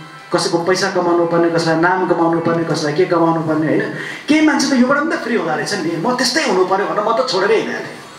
तर त्यहाँ गएर चाहिँ पहिला के देख्यो भने यो जोगीको बिचमा पनि उत्तिकै तारातारी चलिरहेको रहेछ होइन। एउटाले अर्कोलाई क्रिटिसाइज गर्ने होइन। उसले भन्छ यसले चाहिँ के भन्छ भने यो चाहिँ यो जोगीले भन्छ यो चाहिँ दुध मात्रै खान्छु भनेर भन्छ। तर बदमास चाहिँ यो जोगी बेलुका चाहिँ यसको भक्तिनीहरूले यसको लागि काजु र किसमिस लिएर आउँछन् भनेर भन्ने कुनै जोगीले। अनि सबभन्दा चाहिँ त्यहाँ उनीहरूको बिचको हायरार्की देखेँ क्या मैले। कस्तो भन्छ भने म चाहिँ त्यो आर्यघाट तपाईँलाई थाहा छ नि उता भस्मेश्वर साइडमा छ त्यो साइडमा बस्दै अघोरीहरूसँग म बस्थेँ है। अनि त्यसपछि चाहिँ त्यो एक दिन चाहिँ त्यो खोला पारीबाट अर्को जोगी आयो क्या यता। अर्को जोगी आएर चाहिँ के भन्छ भने यतापट्टिको जोगीलाई आएपछि चाहिँ महाराज यताउता राम्रो कुरा गर्यो। त्यो जोगी गयो। अनि त्यो जोगी गएपछि मैले जुन जोगीसँग हामीसँग बस्थ्यौँ त्यो अघोरीहरू छ उसलाई सोधेँ कस्तो छैन फेरि मान्छे एकदम बदमास है यो त भनेर भन्छ। मैले भने आपको अभी क्या रहा था कि आप इतने अच्छे हैं क्यों कहते हैं ऐसा भनेको उसले के भन्छ भने होइन यो मान्छेले के सोच्छ भने यो चाहिँ त्यो मन्दिरको उतापट्टि बस्छ। त्यो खोलाको एउटा बागमती तपाईँले याद छ नि एकापट्टि यतापट्टि भरि भस्मेश्वर त्यसको नेक्स्ट साइडबाट मन्दिर थियो। त्यो जोगी चाहिँ त्यो मन्दिरबाट आएको थियो। अनि यताको जोगीले के भन्छ भने त्यो चाहिँ म कति बेला मरु र त्यसपछि ऊ यहाँ आएर बसोस् भन्ने विचारले त्यहाँ बसेर आज त्यो मन्दिरमा मैले भने त्यसमा तपाईँ मर्नु भयो अनि त्यसपछि तपाईँको ठाउँमा आएर त्यो जोगी भने त्यो जोगीको ठाउँमा चाहिँ को बस्छ भने एक बुढ़ा जोगी है ना कोई सिर में वो वेट करके बैठ रहा है त्यो देखेर मलाई एकदमै भ्रम भयो कि त्यो मतलब इल्युजनहरु मेरो ब्रेक भयो है। तर के हुन्छ भने त्यो कति कुरा तपाईले भने त्यो जोगी शिवलिङ्ग यो सबै कुराहरु हुन्छ नि त्यति बेलाकै मेरो मेमोरी मेरो स्मृतिमा रहेको हुन सक्छ। त्यो कुरालाई चाहिँ मैले त्यो स्मृतिको रूपमा त्यो आएको छ। त्यसलाई चाहिँ के हुन्छ अनक्रिटिकल्ली त्यो के अरे धार्मिक सपोर्टको हिसाबले चाहिँ होइन कि त्यसलाई मैले अन्डरकट गरेको जस्तो लाग्छ किनभने मेरो आफ्नै अनुभवहरू त्यही किसिमको भयो। हिडरको दृष्टिकोणबाट यो पूर्वीय र पाश्चात्यको फरकपन पनि देखियो। जस्तो ओरिएन्टल हाम्रो पूर्वीयमा दिलबरनाथको फेरी फुकाई उसको चाहिँ ती शब्दहरू अनि त्यो महाराजको श्वास प्रश्वासबारे प्रवचन अनि त्यो न्यारेटरले चाहिँ हस्तरेखा हात हेरेर पैसा कमाएको कुराहरू छन् भने पश्चिमाको विशेषतः जुन राइनर छन् जर्मन पर्यटक उनले चाहिँ उपकरण प्रयोग गरेर शक्तिको जाँच गर्छन्। यसरी पूर्वीय र पश्चिमाको दुवैको चाहिँ तुलनात्मक पनि हेर्न पाइन्छ भने रिमझिम डान्स रेस्टुरेन्टलाई दुवैको फ्युजनको रूपमा पनि हेर्न सकिन्छ। यो हो जस्तो लाग्छ। अब यसको बारेमा मैले यस्तै त भनेर मैले सोचेको त थिएन तर हुनसक्छ किनभने कम्प्लिमेन्ट भयो यिनीहरूका काल्पनिक यिनीहरूलाई पछि काल्पनिक पात्रको रूपमा मैले डेभलप गरेँ। तर यिनीहरू घनचक्कर लेख्नुभन्दा धेरै पहिले त्यति बेला चाहिँ के हुन्छ भने एउटा उसमा हो क्या अरे स्पेस टाइम भन्ने एउटा चाहिँ म्यागजिन चल्थ्यो। त्यसमाबाट अरुण मेरो साथी अरुण गुप्ता र म मिलेर एउटा कलम लेख्थ्यौँ है। पछि अरुण र मैले मिलेर चाहिँ काठमाडौँ पोस्टमा एउटा कलम हामीले सँगै लेख्थ्यौँ। त्यसपछि हामी फ्याक्ट एन्ड फिक्सन भन्ने कलम एक हप्ता अरुणले लेख्थ्यो एक हप्ता मैले लेख्थेँ। त्यति बेला पनि के हुन्छ भने मैले त्यति बेलै लेखिसकेँ यो दुईवटा पात्रहरू घनचक्कर लेख्नुभन्दा धेरै पहिले नै यो दुईटै के अरे दिलबरनाथको बारेमा र राइनरको बारेमा मैले गएर उनीहरूको इन्टरभ्यू लिएर एकजनाको चाहिँ बौद्धमा एकजनाको चाहिँ एउटा टौदामा गएर चाहिँ मैले इन्टरभ्यू नै लिएको थियो होइन। मान्छे तपाईँले भने जस्तै एउटा त अब वेस्टर्न क्यारेक्टर जर्मनीबाट आएको त्यो रियल क्यारेक्टर थियो। उसले आएर चाहिँ अहिले पनि आउँछ कि आउँदैन थाहा छैन। उसले चाहिँ हरेक वर्ष आएर त्यो उसले जहाँ उसले त्यो जाँच्थ्यो कि त्यहाँको चाहिँ उपत्यकामा शक्तिहरू कता छरिएका छन् भनेर जाँच्थ्यो। त्यस्तै दिलबरनाथ चाहिँ मोरङबाट आउने अनि मोरङबाट आएर चाहिँ उसले त्यो फेरीहरू बजाउने त्यो टौदा भन्ने त्यो गाउँमा मेरो अब आउने अर्को नोभेल पनि त्यो टौदामै बेस हुने हुनाले अहिले पनि त्यहाँ चाहिँ म गइरहन्छु। तर दिलबरनाथसँग चाहिँ मेरो अहिले भेट भएको छैन। तर तर तपाईँले भने जस्तै यो दुईटै क्यारेक्टरहरू एउटा वेस्टर्न वर्ल्डबाट आएको छ, एउटा पूर्वीय उसबाट आएको छ होइन, फ्युजन पनि हुनसक्छ। अब यस्तो छ कि अहिलेको जुन हामी संसारमा बाँचिरहेछौँ नि, म मात्रै होइन सबैजना हामी वेस्ट इस्ट सबैबाट प्रभावित छौँ जस्तो लाग्छ मलाई एकैचोटि। किन हामी इस्टको मान्छे त हुँदैन, पूर्वीय मान्छे त हामी हुँदैनौँ, हामी यहीँकोबाट हुर्केको हौँ। तर सबै यहाँको जो अहिलेको जुन कम्युनिकेसनको डेभलपमेन्टले गर्दा, इन्टरनेटले गर्दा इत्यादिले गर्दाखेरि है त्यो वेस्टले पनि हामीलाई उत्तिकै असर पारिरहेको छ। हाम्रो अनुभवहरू चाहिँ हाइब्रिड नै छन् जस्तो लाग्छ मलाई। हाम्रो जुन आधुनिकता छ, नेपालको आधुनिकता, नेपालको मात्रै होइन अरू विभिन्न ठाउँहरूको आधुनिकता जुन छ, हाम्रो आधुनिकता चाहिँ प्योर चाहिँ हुन गाह्रै छ अहिले। हाम्रो कति इस्टर्न ट्रेडिसनहरू छ, कति वेस्टर्न ट्रेडिसनहरू छ, दुइटै मिलेर चाहिँ हाम्रो आधुनिकताको निर्माण भइरहेको हुन्छ इन जेनरल। मलाई चाहिँ कस्तो लाग्यो भन्दा जस्तो त्यो किताब पढिरहँदा अन्त यो पछिल्लोचोटि गुरुलाई मैले फोन गरेपछि फेरि पनि रिडिट गरेको छ, धेरै पहिला पढेको थिएँ। अनि एउटा कुरा चाहिँ जस्तो मलाई लाग्ने चाहिँ कस्तो भन्दा जस्तो पागलपनका खास कारणहरू के हुन् होइन, पागल मान्छे किन हुन्छ भन्ने, पागलपन भनेकै के हो भन्ने एउटा कुरा भयो। पागलपनका सबभन्दा मलाई लाग्ने चिज चाहिँ के हो भन्दा पागलपनका प्रमुख कारणहरू मान्छेका ती इमेजिन रियालिटी भन्छौँ जसलाई हामी, काल्पनिक सत्य जसलाई मान्छेले निर्माण गर्यो, प्रेम, सेक्स, परिवार, धर्म, पैसा, यी चिजहरू जो खासमा रियालिटी होइनन् तर हामीले यसरी यिनलाई निर्माण गरिसक्यौँ कि तिनीहरू अहिले रियालिटी बनेर हाम्रो समाजमा बस्छन्, हामीसँग छन्। तिनका मूर्त रूप पनि छन्, अमूर्त रूप पनि छन्, दुइटैलाई हामीले स्वीकार गरेको अवस्थामा छ। र मलाई के लाग्छ भन्दा कथाको पात्र, उपन्यासको मूल पात्र पागल हुनु पर्नाका प्रमुख कारणहरूको बारेमा चाहिँ चित्तबुद्ध आधारहरू छैनन् त्यहाँ भन्ने मलाई लाग्छ एउटा कुरा चाहिँ। र अर्को कुरा चाहिँ मलाई कस्तो लाग्छ भने त्यहाँ रियालिटीको लेयर्सहरू छ, एउटा यस्तो लेयर्सहरू बनेको छ। अघि गुरुले भन्नुभयो, सरले भन्नुभयो कि अब तपाईँको जिन्दगीको केही छाया त्यहाँ छ, भेटेकै पात्रहरू पनि छन् होइन, सँगसँगै फ्यान्टासी पनि छ, कल्पना पनि छ। एउटा त लेयर तपाईँको त्यो किताबको केही चरण पढिरहँदा चाहिँ तपाईँको चित्र नै त्यहाँ आउँछ, त्यो पात्र जुन नेरेटर छ त्यो अरू कोही नभएर तपाईँ आफै हो भन्ने कुरा चाहिँ देखिँदै जान्छ। र पढिरहँदै गएपछि पछि लास्टतिर हो कि जस्तो लाग्छ, कतै अब त उपन्यास सकियो, पछि यत्रो चाहिँ केमा अन्तिममा के लेख्ने चलन हुन्छ नि किताबको, यति ठुलो मोटो के लेख्नु भएको छ भनेको उपन्यासै सकिया रहेछ। एक ठाउँमा गएपछि त्यो पानीको टपमा पुगेपछि चाहिँ ल यो चाहिँ एन्डिङ हो भने जस्तो लाग्थ्यो मलाई, तर होइन रहेछ। त्यसपछि पनि आयो, त्यसपछि चाहिँ मैले पढ्दै जाँदा एउटा ठाउँ आयो, त्यो पहिला चाहिँ बरु रियल ठाउँहरूको वर्णन थियो। र म काठमाडौँको बारेमा त्यति ठुलो ज्ञान त मलाई छैन त्यहाँको ठाउँमा। काठमाडौँको त कालीगाउँ भन्ने ठाउँ छ कि छैन? छैन। अच्छा अनि त्यो न्यारेटर सत्य भएर चाहिँ कालीगाउँ जान्छ होइन, सत्य भएपछि पागलखानाबाट सत्य भएर ऊ जाने चाहिँ चोकबाट दाहिनेतिर कालीगाउँतिर लागेको देखिन्छ भनेको। पहिला हाँडीगाउँ त सुनेकै हो होइन, अब त्यो ठाउँमा गयो अन्तिममा ऊ जाने घर चाहिँ दाहिनेतिर मोडिन्छ, देब्रेतिर मोडिन्छ। एउटा चोकबाट देब्रे गएको भए हाँडीगाउँ त्यो वास्तविक ठाउँ छ, त्यहाँ पुग्नुपर्ने। अनि ऊ चाहिँ जान्छ कता भन्दा कालीगाउँतिर। म त बडो इन्टरनेटमा सर्च पनि गरेँ, यताउति गुगल म्याप पनि हेरेँ, काठमाडौँ ठाउँ थाहा नै, हाँडीगाउँ सुनेको, कालीगाउँ नसुनेको। छायाहरूको निर्माण गर्दै जाँदा अन्तिममा चाहिँ बरु त्यो अर्को जुन अन्तिम छाया छ त्यो त झन् अनरियल भएर निस्केको छ। अर्थात् न्यारेटर अन्तिममा सत्य भयो भन्ने कुनै आधार पनि त्यहाँ मैले देख्दिनँ होइन। तपाईँको त्यो अब के भन्ने, मैले यो प्रश्न भन्दा पनि कम्प्लिमेन्ट हो कि त्यो प्रश्न म बुझ्न चाहिँ सकिनँ होइन। अर्थात् न्यारेटर के अन्तिमसम्म पनि पागल छ भन्ने आधारलाई निर्माण गर्न खोज्नु भएको हो कि भन्ने चाहिँ मलाई लागेको थियो। के छ भने जहाँसम्म कालीगाउँको कुरा छ होइन, त्यो सबभन्दा पहिले चाहिँ त्यो कुन विभाग त्यहाँ चाहिँ गएर त्यो न्यारेटर सरको उसको आफ्नै छायासँग भेट हुन्छ नि जब त्यो रिपोर्टर आउँछ होइन, त्यो कुरा आउन थाल्छ। उसले भन्छ कि तपाईँ कुन विभागमा पढाउनुहुन्थ्यो भनेपछि उसले चाहिँ होइन अङ्ग्रेजी नेपाली सांस्कृतिक विभाग भनेर भन्छ उसले। अनि उसले के भन्छ भने नेपाली सांस्कृतिक विभाग भनेको कहाँ हो त, त्यो अङ्ग्रेजी विभागको छेउमा छ भन्छ। अङ्ग्रेजी विभागको छेउमा त नेपाली विभाग छ होइन, नेपाली सांस्कृतिक विभाग चाहिँ कहाँ हुन्छ, अङ्ग्रेजी विभागभन्दा अघि उता, नेपाली विभागभन्दा यता। जुन त्यो आफैमा छाया हो, त्यो छैन क्या त्यहाँ होइन, त्यो डेलिभरेटली गरिएको। त्यस्तै त्यो के अरे कालीगाउँको पनि त्यही प्रसङ्ग हो। अब त्यहाँबाट टङ्गालबाट जाँदै गएपछि एउटा चाहिँ हाँडीगाउँ भन्ने ठाउँ आउँछ, अर्को चाहिँ मालीगाउँ भन्ने ठाउँ छ जहाँ चाहिँ म बस्छु।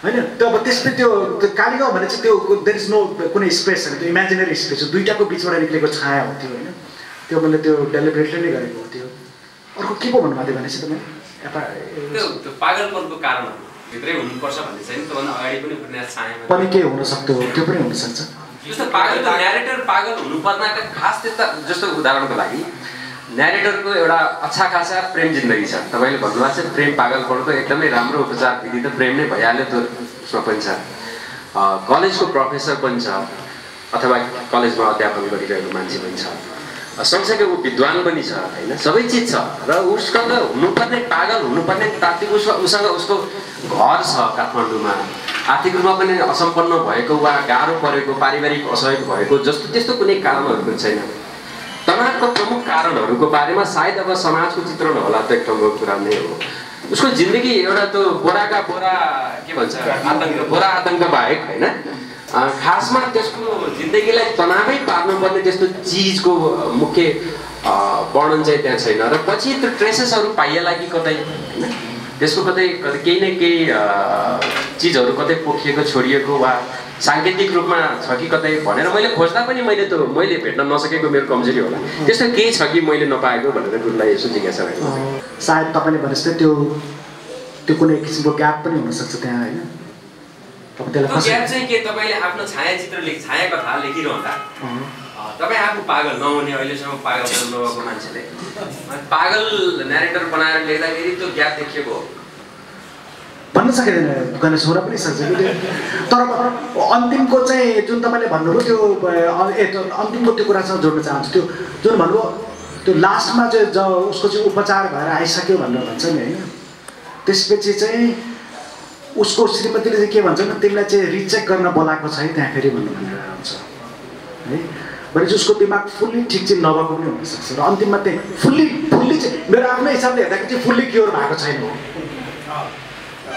है अनि किनभने फेरि देशको कुरासँग पनि जोडिएको छ होइन देशको कुरा पनि देश पनि पुरै सामान्यतिर जाला भनेर त ग्यारेन्टी त छैन नि यो अहिले बादको कुरा पनि आयो यसलाई उत्तर आधुनिक नै भन्नुपर्छ उत्तरवादी नै भन्नुपर्छ किनभने यसमा चाहिँ एउटा हायरार्की भत्काउने काम पनि भएको छ जस्तो त्यहाँ टिचरले चाहिँ म सबै कुराको ज्ञाता होइन भन्ने बोध गर्छ नि त्यहाँ हाम्रो त्यहाँ के छ भने टिचरले सबै थोक जानेको हुन्छ प्रोफेसरले सबै थोक जानेको हुन्छ भनेर कक्षामा विद्यार्थीले सोध्यो भने मलाई आउँदैन भनेर नआउँदाखेरि ठुलो तनाव हुन्थ्यो कि त्यो मलाई सुरुमा त्यस्तै हुन्थ्यो मलाई एउटा दुईवटा प्रश्न आएपछि अनि मैले त्यो अनुभव गरेको थिएँ ठ्याक्कै त्यो उपन्यासमा त्यो मिल्यो कि त्यो हुनाले त्यो एउटा सर्वज्ञ हुन्छ कोही व्यक्ति भन्ने कुरालाई भत्काएको हुनाले यसलाई चाहिँ उत्तराधिकारी भन्नुपर्छ भन्ने मलाई लागेको छ अर्को चाहिँ यसले उत्पादक पाठकको चाहिँ खोज्दै गर्छ जस्तो भाइ गणेशजीले भनिन्छ यसमा यथार्थका लेयरहरू धेरै छन् जस्तो हामीले चाहिँ बस्ने के अरे उपन्यासलाई चाहिँ सामाजिक यथार्थवादी भन्छौँ अब अहिले त गरिब मान्छेले त बसाइ नै सरेका छैनन् बसाइ त धनीले सर्छन् नि त अहिले त हामी यहाँ आजभन्दा बढी त बसाइ सरेर आएका हौँ र चाहिँ के पढ्न सक्ने भरै आएका छौँ यहाँ धेरै त्यस कारणले त्यो यथार्थ भनेको कुरा पनि त्यो यति सूक्ष्म छ कि त्यो अहिलेको जटिलताले गर्दा पत्ता लगाउन सकिँदैन जस्तो हो कुनै अब अनसन बस्यो भने त्यसको अरूको गोटी बनेको हो कि आफ्नो ब्रह्मले गरेको भन्ने कुरा भन्नै नसकिने भयो कि होइन यथार्थ यति कम्प्लिकेटेड छ कि भन्नै सकिन्न त्यस कारणले यसमा चाहिँ अब यो ह्युमरहरूको पनि असाध्यै प्रयोग छ त्यो ह्युमरको प्रयोगले गर्दाखेरिमा पनि यसले चाहिँ एकदमै बौद्धिक पाठकको खोजी गर्छ किनभने यो सत्य के हो भन्ने कुरा त्यहाँ धेरै पत्र खोज्नुपर्ने भएको हुनाले र उत्तराधिकारवादले चाहिँ त्यो सत्य ठम्याउन नसक्ने भएको हुनाले यसलाई चाहिँ उत्तराधिकारवाद नै भन्न मिल्छ होला त लाग्छ धन्यवाद यथार्थवादको अहिलेको समाजमा चाहिँ जस्तो 19th सेन्चुरीमा चाहिँ तपाईँको यथार्थवाद एकदमै राम्रो मिडियम थियो कि अहिले चाहिँ यथार्थवादको मैले के समस्या देखिरहेको छु एज अ फर्म किनभने संसार नै अति जटिल भयो यति जटिल भयो कि सबैले भने जस्तै अब कसले को अनसनमा बसिरहेको हुन्छ त्यो अथेन्टिकली बसिरहेको छ कि त्यसलाई कसैले चलाइरहेको छ कि के घटना हामीले छुट्याउनै गाह्रो छ कि हामीले छुट्याउन सम्भवै छैन वास्तवमा हामीले जुन कान्तिपुर यो के अरे अखबार पत्रिकाहरू पढ्छ नि यो गोर्खापत्र दैनिक हिमालयन टाइम्स वाटेभर जुन त्यो पढेर के ट्रुथ हो भन्ने कुरा भन्नै सकिँदैन। त्यो पछाडि के अदृश्य शक्तिहरू चलिरहेछन् कि कसको उसमा भइरहेको छ भने चाहिँ यथार्थ के हो त? यथार्थ तपाईँको लागि एकदमै प्रष्ट यो भित्ता जस्तो भएको त्यसलाई तपाईँले ऐना देखाउन सक्नुहुन्छ, जस्ताको तस्तै आउँछ। यथार्थ आफैमा यति जटिल छ कि त्यो यथार्थलाई प्रतिबिम्बित गर्नै गाह्रो हो। त्यसैले यथार्थवादको त्यो अब्जेक्टिभ नै फेल भयो जस्तो लाग्छ मलाई। त्यसैले सायद अलि एक्सपेरिमेन्टल वेजहरू त्यसलाई तपाईँले उत्तराधुनिक भने पनि हुन्छ, अनि प्रयोगात्मक वेहरू त्यसले त्यो हायरार्कीलाई भत्काउँछ। त्यो टेक्निकहरू पनि आवश्यकता पर्ने हो कि अहिलेको लेखकहरूलाई। पागलको कथा भनेर भन्यो, मैले धेरै पहिला पढेको थिएँ, गुरुले छाप्ने बित्तिकै मैले पढेको थिएँ, अहिले पढेको छैन प्रेस चाहिँ। र यो पागलपन एउटा व्यक्ति न्यारेटरको पागलपनलाई यो को अथवा पुरै समाजको पागलपनलाई देखाउन खोजेको एउटा प्रश्न। र म गुरुको मम्मीको त्यो देहावसान भएपछि म उहाँकै अन्डरमा पिएचडी गरेको मान्छे र उहाँलाई भेट्न गएको थिएँ। भेट्न जाँदाखेरि के अरे गरुड पुराण भन्ने चाहिँ पाठ गरिएको थिएन। अनि गुरुसँग फुटबल कुराकानी भयो। उहाँ त्यो क्रियापुत्री जस्तो पनि हुनुहुने थियो, कपडा लगाएर हुन्थ्यो, कपडा प्यान्ट सेतो कपडा लगाएर रहनुभएको थियो, मजाले बसेर छोइएर गफ गर्थ्यो। अनि उहाँले भन्नुभएको थियो यो गरुड पुराण चाहिँ मैले सुन्न चाहिनँ, यो चाहिँ मृत भइसकेका व्यक्तिहरूको बारेमा सान्त्वना दिनुको सट्टा यसले चाहिँ मैले पहिले पढिसकेको छु, यसले बढी पीडा थप्छ, त्यो भएर मैले यो चाहिँ पाठन नगर्ने। तपाईँको दक्षिण कति पाउने गुरु पाउनुहुन्छ, पुरै पाउनुहुन्छ, पाठका सभा पाउनुहुन्छ पुरै, तर यो चाहिँ पाठ चाहिँ यहाँ नगर्नुहोस् भनेर मैले भन्नुभएको थियो। त्यति पनि बाहिर निस्किएपछि चाहिँ केही साथीहरूको बिचमा हुँदाखेरि सञ्जीव सरलाई पनि पागल भन्यो। त्यो पागल पढेको बजो भनेर भने घनचकले लेखिसकेका थियो। अब कतै कतै यो पागलपन एउटा न्यारेटरको पागलपन नभएर यो सामाजिक पागलपन हो। हामी सबै पागलहरू हौँ कि हामीले अहिले गरेका कार्यक्रमहरू यति पागलपनै हुन् कि कति पागलपनकै झलकहरू हुन् कि कति हामी पागलपनमै रमाइरहेका छौँ कि के हो कि यो के समग्र संसार नै पागलपनमा जिइरहेको छ, समग्र संसार समाज नै पागलपनमा जिइरहेको छ, इल्युजनको भ्रममा जिइरहेको छ। त्यो इल्युजन नै पागलपन हो भन्ने आशय हामीले देखाउन खोज्नुभएको, अथवा एउटा पागलको जिन्दगी यस्तो हुन्छ है, यसरी सोध्छ उसले भन्ने किसिम देखाउन खोज्नुभएको भन्ने बारेमा एउटा प्रश्न। र अर्को चाहिँ प्रेमले पागललाई सबभन्दा राम्रो औषधि हो र प्रेम चाहिन्छ भन्नुभयो। प्रेम कस्तो खालको प्रेम अघि नै भनेर रोमान्टिक होइन भन्नुभयो।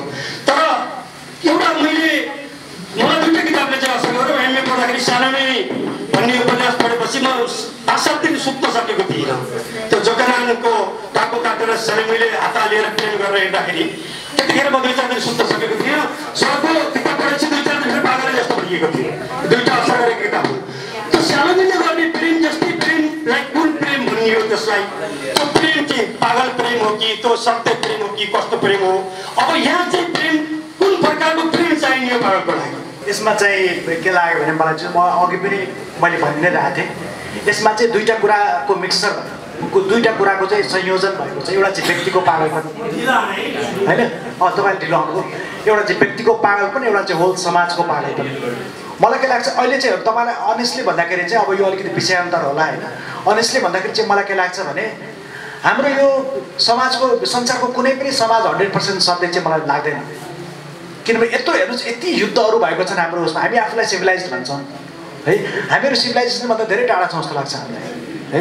किनभने कति कुराहरू भनौँ न, अब यो कुराहरू चाहिँ एउटा चाहिँ अब यो मान्छे चाहिँ बिहानदेखि बेलुकासम्म होइन काम गरेर आउँछ, एउटा रेसमा कुदिरहेको हुन्छ, पैसा कमाउन, नाम कमाउन इत्यादि। मलाई के लाग्छ यो के को लागि जस्तो लाग्छ कि किन मान्छे त मर्छ कुनै दिन। सिधै हेर्दाखेरि नि यसको कति कुराहरू चाहिँ मेरो लागि चाहिँ यो बुझ्न मलाई गाह्रो हुन्छ, कति कुरा चाहिँ doesn't make sense to me क्या। त्यसले गर्दाखेरि त्यो पागलपन नै हो। जस्तो भएर कोही मान्छे पैसा कमाउन, अब के हुन्छ भने जस्तो अब नामकै कुरा गरेर नाम कमाउनु पर्छ भन्ने कुरा, यो कहाँबाट आयो यो सिद्धान्त? नाम कमाउनु पर्छ होइन, यो विचार नै कहाँबाट आयो? अब रुखहरू तपाईँ हेर्नु त, हिजो पनि हामी उहाँसँग चाहिँ सर्भिसमा हेरिरहेको थियौँ। मलाई आजकल रुख चरा जनावरहरूमा इन्ट्रेस्ट लागेको छ कि म अब यो उसमा तपाईँ क्याम्बोडिया घुम्न जाँदाखेरि मैले तपाईँको चाहिँ 1000 वर्षभन्दा पुरानो रुख देखेँ। यत्रो ठुलो ठुलो रुखहरू छ होइन, कति इतिहास आयो, त्यसपछि कति इतिहासहरू गयो हेरेर बसेको छ होइन। भनेपछि हामीहरू सुखी कि तिनीहरू भने कि हामीले चाहिँ आफूलाई चाहिँ एकदम संसारको मेन जीव हामी भनेर भन्छौँ होइन। उनीहरू यत्तिकै बसिरहेछ हामीले चाहिँ उसले चाहिँ गरे पनि के हुन्छ भने यत्तिकै परोपकार गरिरहेको छ अक्सिजन क्रिएट गरेर होइन हामीले चाहिँ परोपकार गरे पनि मैले परोपकार गरेँ भनेपछि त्यसपछि परोपकारीको बिचमा नै सङ्घर्ष हुने यहाँ चाहिँ कसले बढी परोपकार गर्यो भनेर होइन उसले त्यत्तिकै गरिरहेछ न उसलाई नाम चाहिएको छ त्यो रुखलाई यत्तिकै बाँचिरहेछ होइन वर्षौँदेखि भनेपछि यो हाम्रो जुन भ्याल्यु सिस्टम क्या हाम्रो मान्यताहरू कहाँबाट आयो यिनीहरू भन्ने कुरा है अनि चाहिँ अनेस्टली भन्दाखेरि अब यो कुरा म तपाईँहरूसँग सेयर गरिहाल्छु होइन मैले पनि ट्युबबाट अहिले गणेशजीसँग कुरा गणेशजी र मेरो अहिले त्यही एउटै खालको प्याटर्न चलिरहेको छ जीवनको होइन चाहिँ के हुन्छ भने यो मैले रिटायर भइसकेपछि ट्युबबाट रिटायर भएपछि कति मान्छेले मलाई सोध्ने कि पत्रकारहरूले साथीले अब सर अब के गर्नु छ अब ठुलै उपन्यास लेख्ने विचार गर्नुभयो होला अब के गर्नु छ होइन कि त बाहिर पढाउनु जानुहुन्छ मैले हेर्नु म के होइन म मेरो बुवा अलिक वृद्ध हुनुहुन्छ उहाँसँग मेरो टाइम बिताउन चाहन्छु परिवारसँग टाइम बिताउन चाहन्छु म खुसी भएर बाँच्न चाहन्छु मेरो बटम लाइन त्यही हो जीवनको एकदम ह्याप्पी हुने होइन त्यो बाहेक अब लेख्ने इन्ट्रेस्ट हुने मान्छेको लेख्यो भने अब केही लेख्यो भने बोनस के होइन हामीले बोनस नत्र भएन भने म आफ्नो जीवनमा खुसी भएर बाँचेँ हरेक दिन भनेको र पनि के उ गर्ने क्या र पनि होइन तपाईँले के गर्न लाग्नु भएको छ तपाईँ के लेख्दै हुन्छ नि मलाई दिक्क लाग्यो मैले एउटै जवाब दिन थालेको छु आजकल हेर्नुहोस् मैले कसलाई पनि भनिरहेको छु यहाँ होइन चाहिँ एउटै अब दुइटै मात्रै सम्भावना छ साथी हो म त्यही भन्छु क्या अब एउटा चाहिँ के म केही लेख्न पनि सक्छु किनभने लेख्न इन्ट्रेस्ट हुने मान्छे हुँ यतिकै लेख्न पनि लाग्दैन नि मलाई लेख्न पनि सक्छु दोस्रो विकल्प चाहिँ म केही पनि लेख्दिनँ म एक दिन गर्दै बुढो हुँदै हुँदै हुँदै जान्छु र लास्टमा मेरो मृत्यु हुनेछ होइन भनेपछि यो दोस्रो विकल्पसँग मलाई केही समस्या छैन यो कुरा अलिकति विषयान्तर भयो तपाईँले सोध्नु भएको होइन तर मैले यो कुरा तपाईँको कुरासँग नि मैले जोड्न चाहेँ मलाई चाहिँ के लाग्छ भने हाम्रो होल समाजहरू चाहे अमेरिका होस् चाहे युरोप होस् अरू ठाउँमा जाँदाखेरि पनि विष्णु गुरुङ एकताजी पनि यही हुनुहुन्छ उहाँसँग हामीले चाहिँ के अरे सान फ्रान्सिस्कोमा उहाँसँग हामी 3 महिना बसेका थियौँ अर्चनामा होइन उहाँकोमा त्यसपछि उहाँलाई थाहा छ कति वर्ष बसेर आउनुभयो विष्णुजी र जस दाइसँग त्यहीँ भेट भएको हाम्रो तपाईँलाई पनि थाहा छ नि संसारको कुनै पनि ठाउँ त्यस्तो छ त विष्णुजी एकदमै सत्य छ त छैन नि त्यहाँको आफ्नै असामान्यताहरू छन् आफ्नै पागलपनहरू छन् है हरेक ठाउँको आफ्नै पागलपनहरू छन् भनेपछि यो होल समाजमै यो र विश्वमै को चाहिँ के हुन्छ यदि मान्यताहरू फरक भएको जस्तो फर इक्जाम्पल होइन अब चाहिँ हामीले हाम्रो चाहिँ भ्यूहरू नै एकदमै ह्युमन सेन्टर्ड छ जस्तो लाग्छ मलाई अर्को चाहिँ किनभने यो ठाउँमा हेर्नु न अब कति के हो जस्तो चाहिँ चराहरू हेर्नु त कति ठाउँबाट उडेर आउँछ हामीले यादै गर्दैनौँ कि अमेरिकाभरिमा चाहिँ अमेरिकाको whole America Canada America Mexico गरेर जम्मा चाहिँ 750 किसिमका चरा हुँदो रहेछ नेपालमा 800 किसिमका हुँदो रहेछ चरा भनेपछि यति किसिमको चराहरू छन् यति किसिमको वनस्पतिहरू छ होइन अब तिनीहरूको पर्सपेक्टिभबाट संसारलाई हेर्दा कस्तो हुन्थ्यो होला अलिक बेग्लै हुन्थ्यो होला हामीले त एकदम ह्युमन पर्सपेक्टिभबाट हामीले हेर्छौँ होइन भनेपछि हाम्रो मान्यताहरू नै के गडबड छ कि त्यो मान्यताहरूले नै हामीलाई सामान्य बन्नु दिइरहेको छैन कि जस्तो सहज रूपमा चाहिँ जनावरहरू बाँचेर आउँछन् के अरे चराहरू बाँचेर हामी त्यसरी कहाँमा हामी धेरै कम्प्लिकेटेड छौँ नि छैनौँ त हामी आफैलाई विचार गरौँ त होइन भने त्यो कम्प्लिकेसनले हामीलाई चाहिँ सामान्य र सहज बन्न दिँदैन जस्तो लाग्छ हामीले एउटा मुसा दौडमा कुदिरहेको हुन्छौँ क्या जहिले पनि नाम कमाउनु पर्ने पैसा कमाउनु पर्ने इत्यादि गर्नुपर्ने एउटा त अब अहिले यो के हुन्छ भने यो चाहिँ आधुनिक पुँजीवादी संसारको चाहिँ एउटा दौडले गर्दाखेरि पनि पैसा कमाउनु पर्ने बाध्यता भयो झन् नाम कमाउनु त झन् म अचम्मको देख्छु कि होइन अब एउटै मान्छे जस्तो भन्नु अब कति मान्छे आयो नि त अब जस्तो म नाम एउटा सञ्जीव उप्रेती भन्ने मान्छे कति आयो पहिले अब पछि पनि कति आउँछन् होइन फेसबुकमै मेरै फेसबुकमा 5 जना सञ्जीव उप्रेती भन्ने रहेछ भनेपछि यो पनि यो एब्सर्डिटीहरू के सर्टेन एब्सर्डिटीहरू लिएर चाहिँ हामी बाँचिरहेको छौँ त्यसले गर्दा नै हाम्रो जीवनमा समाजमा होइन संसारमै एक किसिमको पागलपन चलि नै रहेको जस्तो लाग्छ मलाई मानिसले राम्रोसँग समालोचना गरेपछि त्यो पुस्तक मलाई पढ्ने हुँदो जाग्यो अनि मैले पढिसकेपछि हु इज द मेन क्यारेक्टर भन्ने चाहिँ थमाउन नसकेको रहेछु अहिले यही कार्यक्रमबाट त्यो क्यारेक्टर मैले पाएँ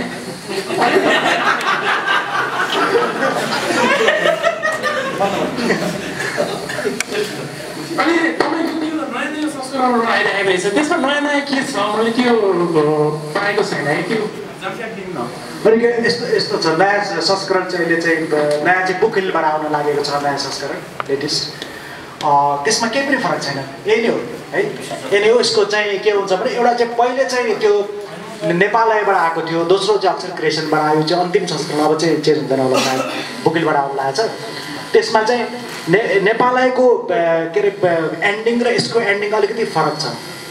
तर बुकिलकोबाट जुन आउनु भएको छ त्यसमा चाहिँ जुन पहिलो संस्करण थियो नेपालको संस्करण त्यसकै एन्डिङलाई सदर गरिएको छ। अरू केही पनि फरक छैन। अन्त्यमा सबैलाई नमस्कार। म सरको बारेमा धेरै जिज्ञासा पनि राख्नुभयो, के पुस्तकको बारेमा जिज्ञासा पनि राख्नुभयो र सञ्जीव सरलाई सबभन्दा यहाँ उपस्थित हुने मध्ये सबभन्दा पहिला चिनेको मान्छे म नै हुँ यो हलमा जस्तो लाग्छ, किनभने सञ्जीव सर र म क्लासमेट पनि हुँ। त्यसकारण उहाँका केही हामीले त्यतिखेर थाहा पाएका र असाध्यै चाहिँ रहस्य पनि म केहीबाट दुईवटा खोल्न चाहन्छु। अब सरको परिचय सबैले पाइसक्नु भएको छ र आजभन्दा 33 वर्ष अगाडि 32 वर्ष अगाडि म चाहिँ मास्टर्स पढ्ने बेलामा युनिभर्सिटीमा भर्ना भएर केही समय पढिसकेपछि सरको शरीर ज्यान यस्तै थियो, कपाल पनि यस्तै थियो करिब करिब। अनि एउटा चाहिँ त्यतिखेर मोटरसाइकल गाडी भन्ने कुरा असाध्यै दुर्लभ थियो र सरले मोटरसाइकल लिएर सर र अङ्ग्रेजी विभागको अगाडि आउनुभयो, मलाई याद छ। अनि त्यसपछि उहाँसँग परिचय भयो। अनि सर धेरै जसो के गर्नुहुन्थ्यो भने हप्तामा कहिलेकाहीँ एक दिन नभए 15 दिन 1 महिनामा मात्रै क्याम्पस आउनुहुन्थ्यो। 1-2जना मन परेको सरहरू क्लास लिनुहुन्थ्यो, अरू पढ्दै नपढ्ने। सर चाहिँ युनिभर्सिटीमै नआउने, असाध्यै कम आउने र अनि हामी बाहिर बसेर छलफल गर्थ्यौँ, सञ्जीव सर कहाँ जानुहुन्छ र कसैले एकजना साथीले त्यतिखेर भन्नु सञ्जीव सर चाहिँ पशुपतिमा हुनुहुन्छ, जोगीसित हुनुहुन्छ।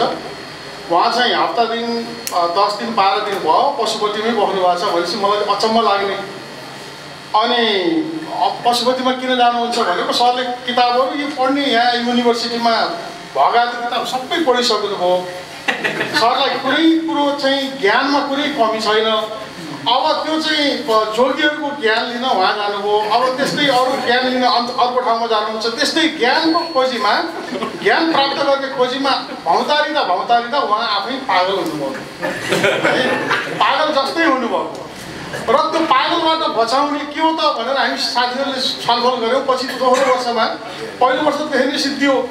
अनि सरले चाहिँ अब चाहिँ निक्लाउनु भयो त्यो चाहिँ जुन ज्ञानको पागलपनबाट सर निक्लिनु भयो भन्नुभयो। अनि त्यसपछि हामीले सरलाई सोध्यौँ, हो भने एकदम सबै कुरा। त्यसपछि फर्स्ट इयरको रिजल्ट भयो। अब हामी त त्यही 40-45 जना विद्यार्थी थियौँ, 5-7 जनाको मात्रै परिचय हुन्थ्यो। अनि सञ्जीव सरको रिजल्ट भयो। रिजल्ट भएपछि त त्यो इङ्ग्लिसमा न कहिले न भूत न भविष्य कसैले नल्याउने, उहाँ 72-73% लिएर आउनुभएछ। हामी त बल्ल बल्ल चाहिँ त्यो 42-45% ल्याउने है। अब क्याम्पसमा कहिले नआउने, पढ्नु छैन केही। अनि त्यसपछि यो के हो यस्तो अद्भुतको मान्छे, रहस्य कसैले पनि उहाँको रहस्यको बारेमा कसैले पत्ता लगाउनै सकेन। अब त्यो रहस्य अलिअलि भयो नि, के घनचकरमा छ होला भित्रपट्टि केही छ भने। अनि त्यसपछि सेकेन्ड इयरमा आएपछि उहाँले चाहिँ अब त्यो अझ पर्सेन्टेज बढाउनु हो।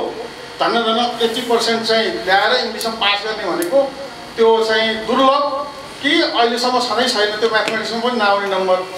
अनि सरले कस्तो लेख्नुहुन्छ भनेर चाहिँ सरको कपी मागेर, सरलाई याद छ कि छैन, एसेसमेन्टमा हाम्रो चाहिँ कपी सरको मैले मागेर हेरेको केही पनि सामान्य छ फेरि, त्यो हामीले लेखे जस्तो छ। आफै पनि आएँ है, मैले बुझिनँ कि के भयो। त्यसपछि अनि हाम्रो सरले चाहिँ थेसिस लेख्नुभयो। अब मैले त थेसिस त्यतिखेर गरिनँ, मैले एमफिलमा सरले पढाउनु भयो। एमफिलमा पढ्दाखेरि चाहिँ थेसिस लेखेँ। अनि त्यसपछि त्यो थेसिसमा पनि तुरुन्तै 2-4 महिनामै सिद्ध्याउनु हो। त्यसपछि अमेरिका चाहिँ 2 वर्ष 3 वर्ष 4 वर्ष 5 वर्षको लागि पिएचडी गर्न जानुभएको, 6 महिनामा सिद्ध्याउनु हो रे सरले पिएचडी भनेर भन्यो। तर 1 वर्षमा जो टाइम ड्युरेसनभन्दा अगाडि नै सिद्ध्याएर आउनुपर्छ। आएर युनिभर्सिटीमा सरले पढाउनु हो। अनि सरको जुन चाहिँ किताब हो त्यो मेरो विचारमा उहाँको त्यो चाहिँ दिमाग, कोही मान्छेको चाहिँ दिमाग यस्तो चल्छ कि त्यो अब कुनै चिजको खोजी गर्ने नयाँ नयाँ कुराको ज्ञान। सर चाहिँ क्याम्पसमा पढाउन आउँदा ल्यादरको पाइन्ट, ल्यादरको ज्याकेट, त्यसपछि कालो चस्मा, त्यसपछि कपाल पुरै माइकल ज्याक्सन हो कि अब यस्तै के को घुमेर आएर आउनुहुन्थ्यो। त्यो एकदम मोडल अब त्यस्तो हुनुहुन्थ्यो। अनि कुनै चिजमा पनि एक्सपेरिमेन्ट जस्तो अनि खोजी गर्ने त्यस्तो खालको नेचर भएको भएर त्यसैको प्रभाव चाहिँ घनचक्रमा पनि छ कि भन्ने मलाई लागेको। अब मेरो अनुभव मात्रै सरलाई भन्न खोजेको र सरले गाह्रो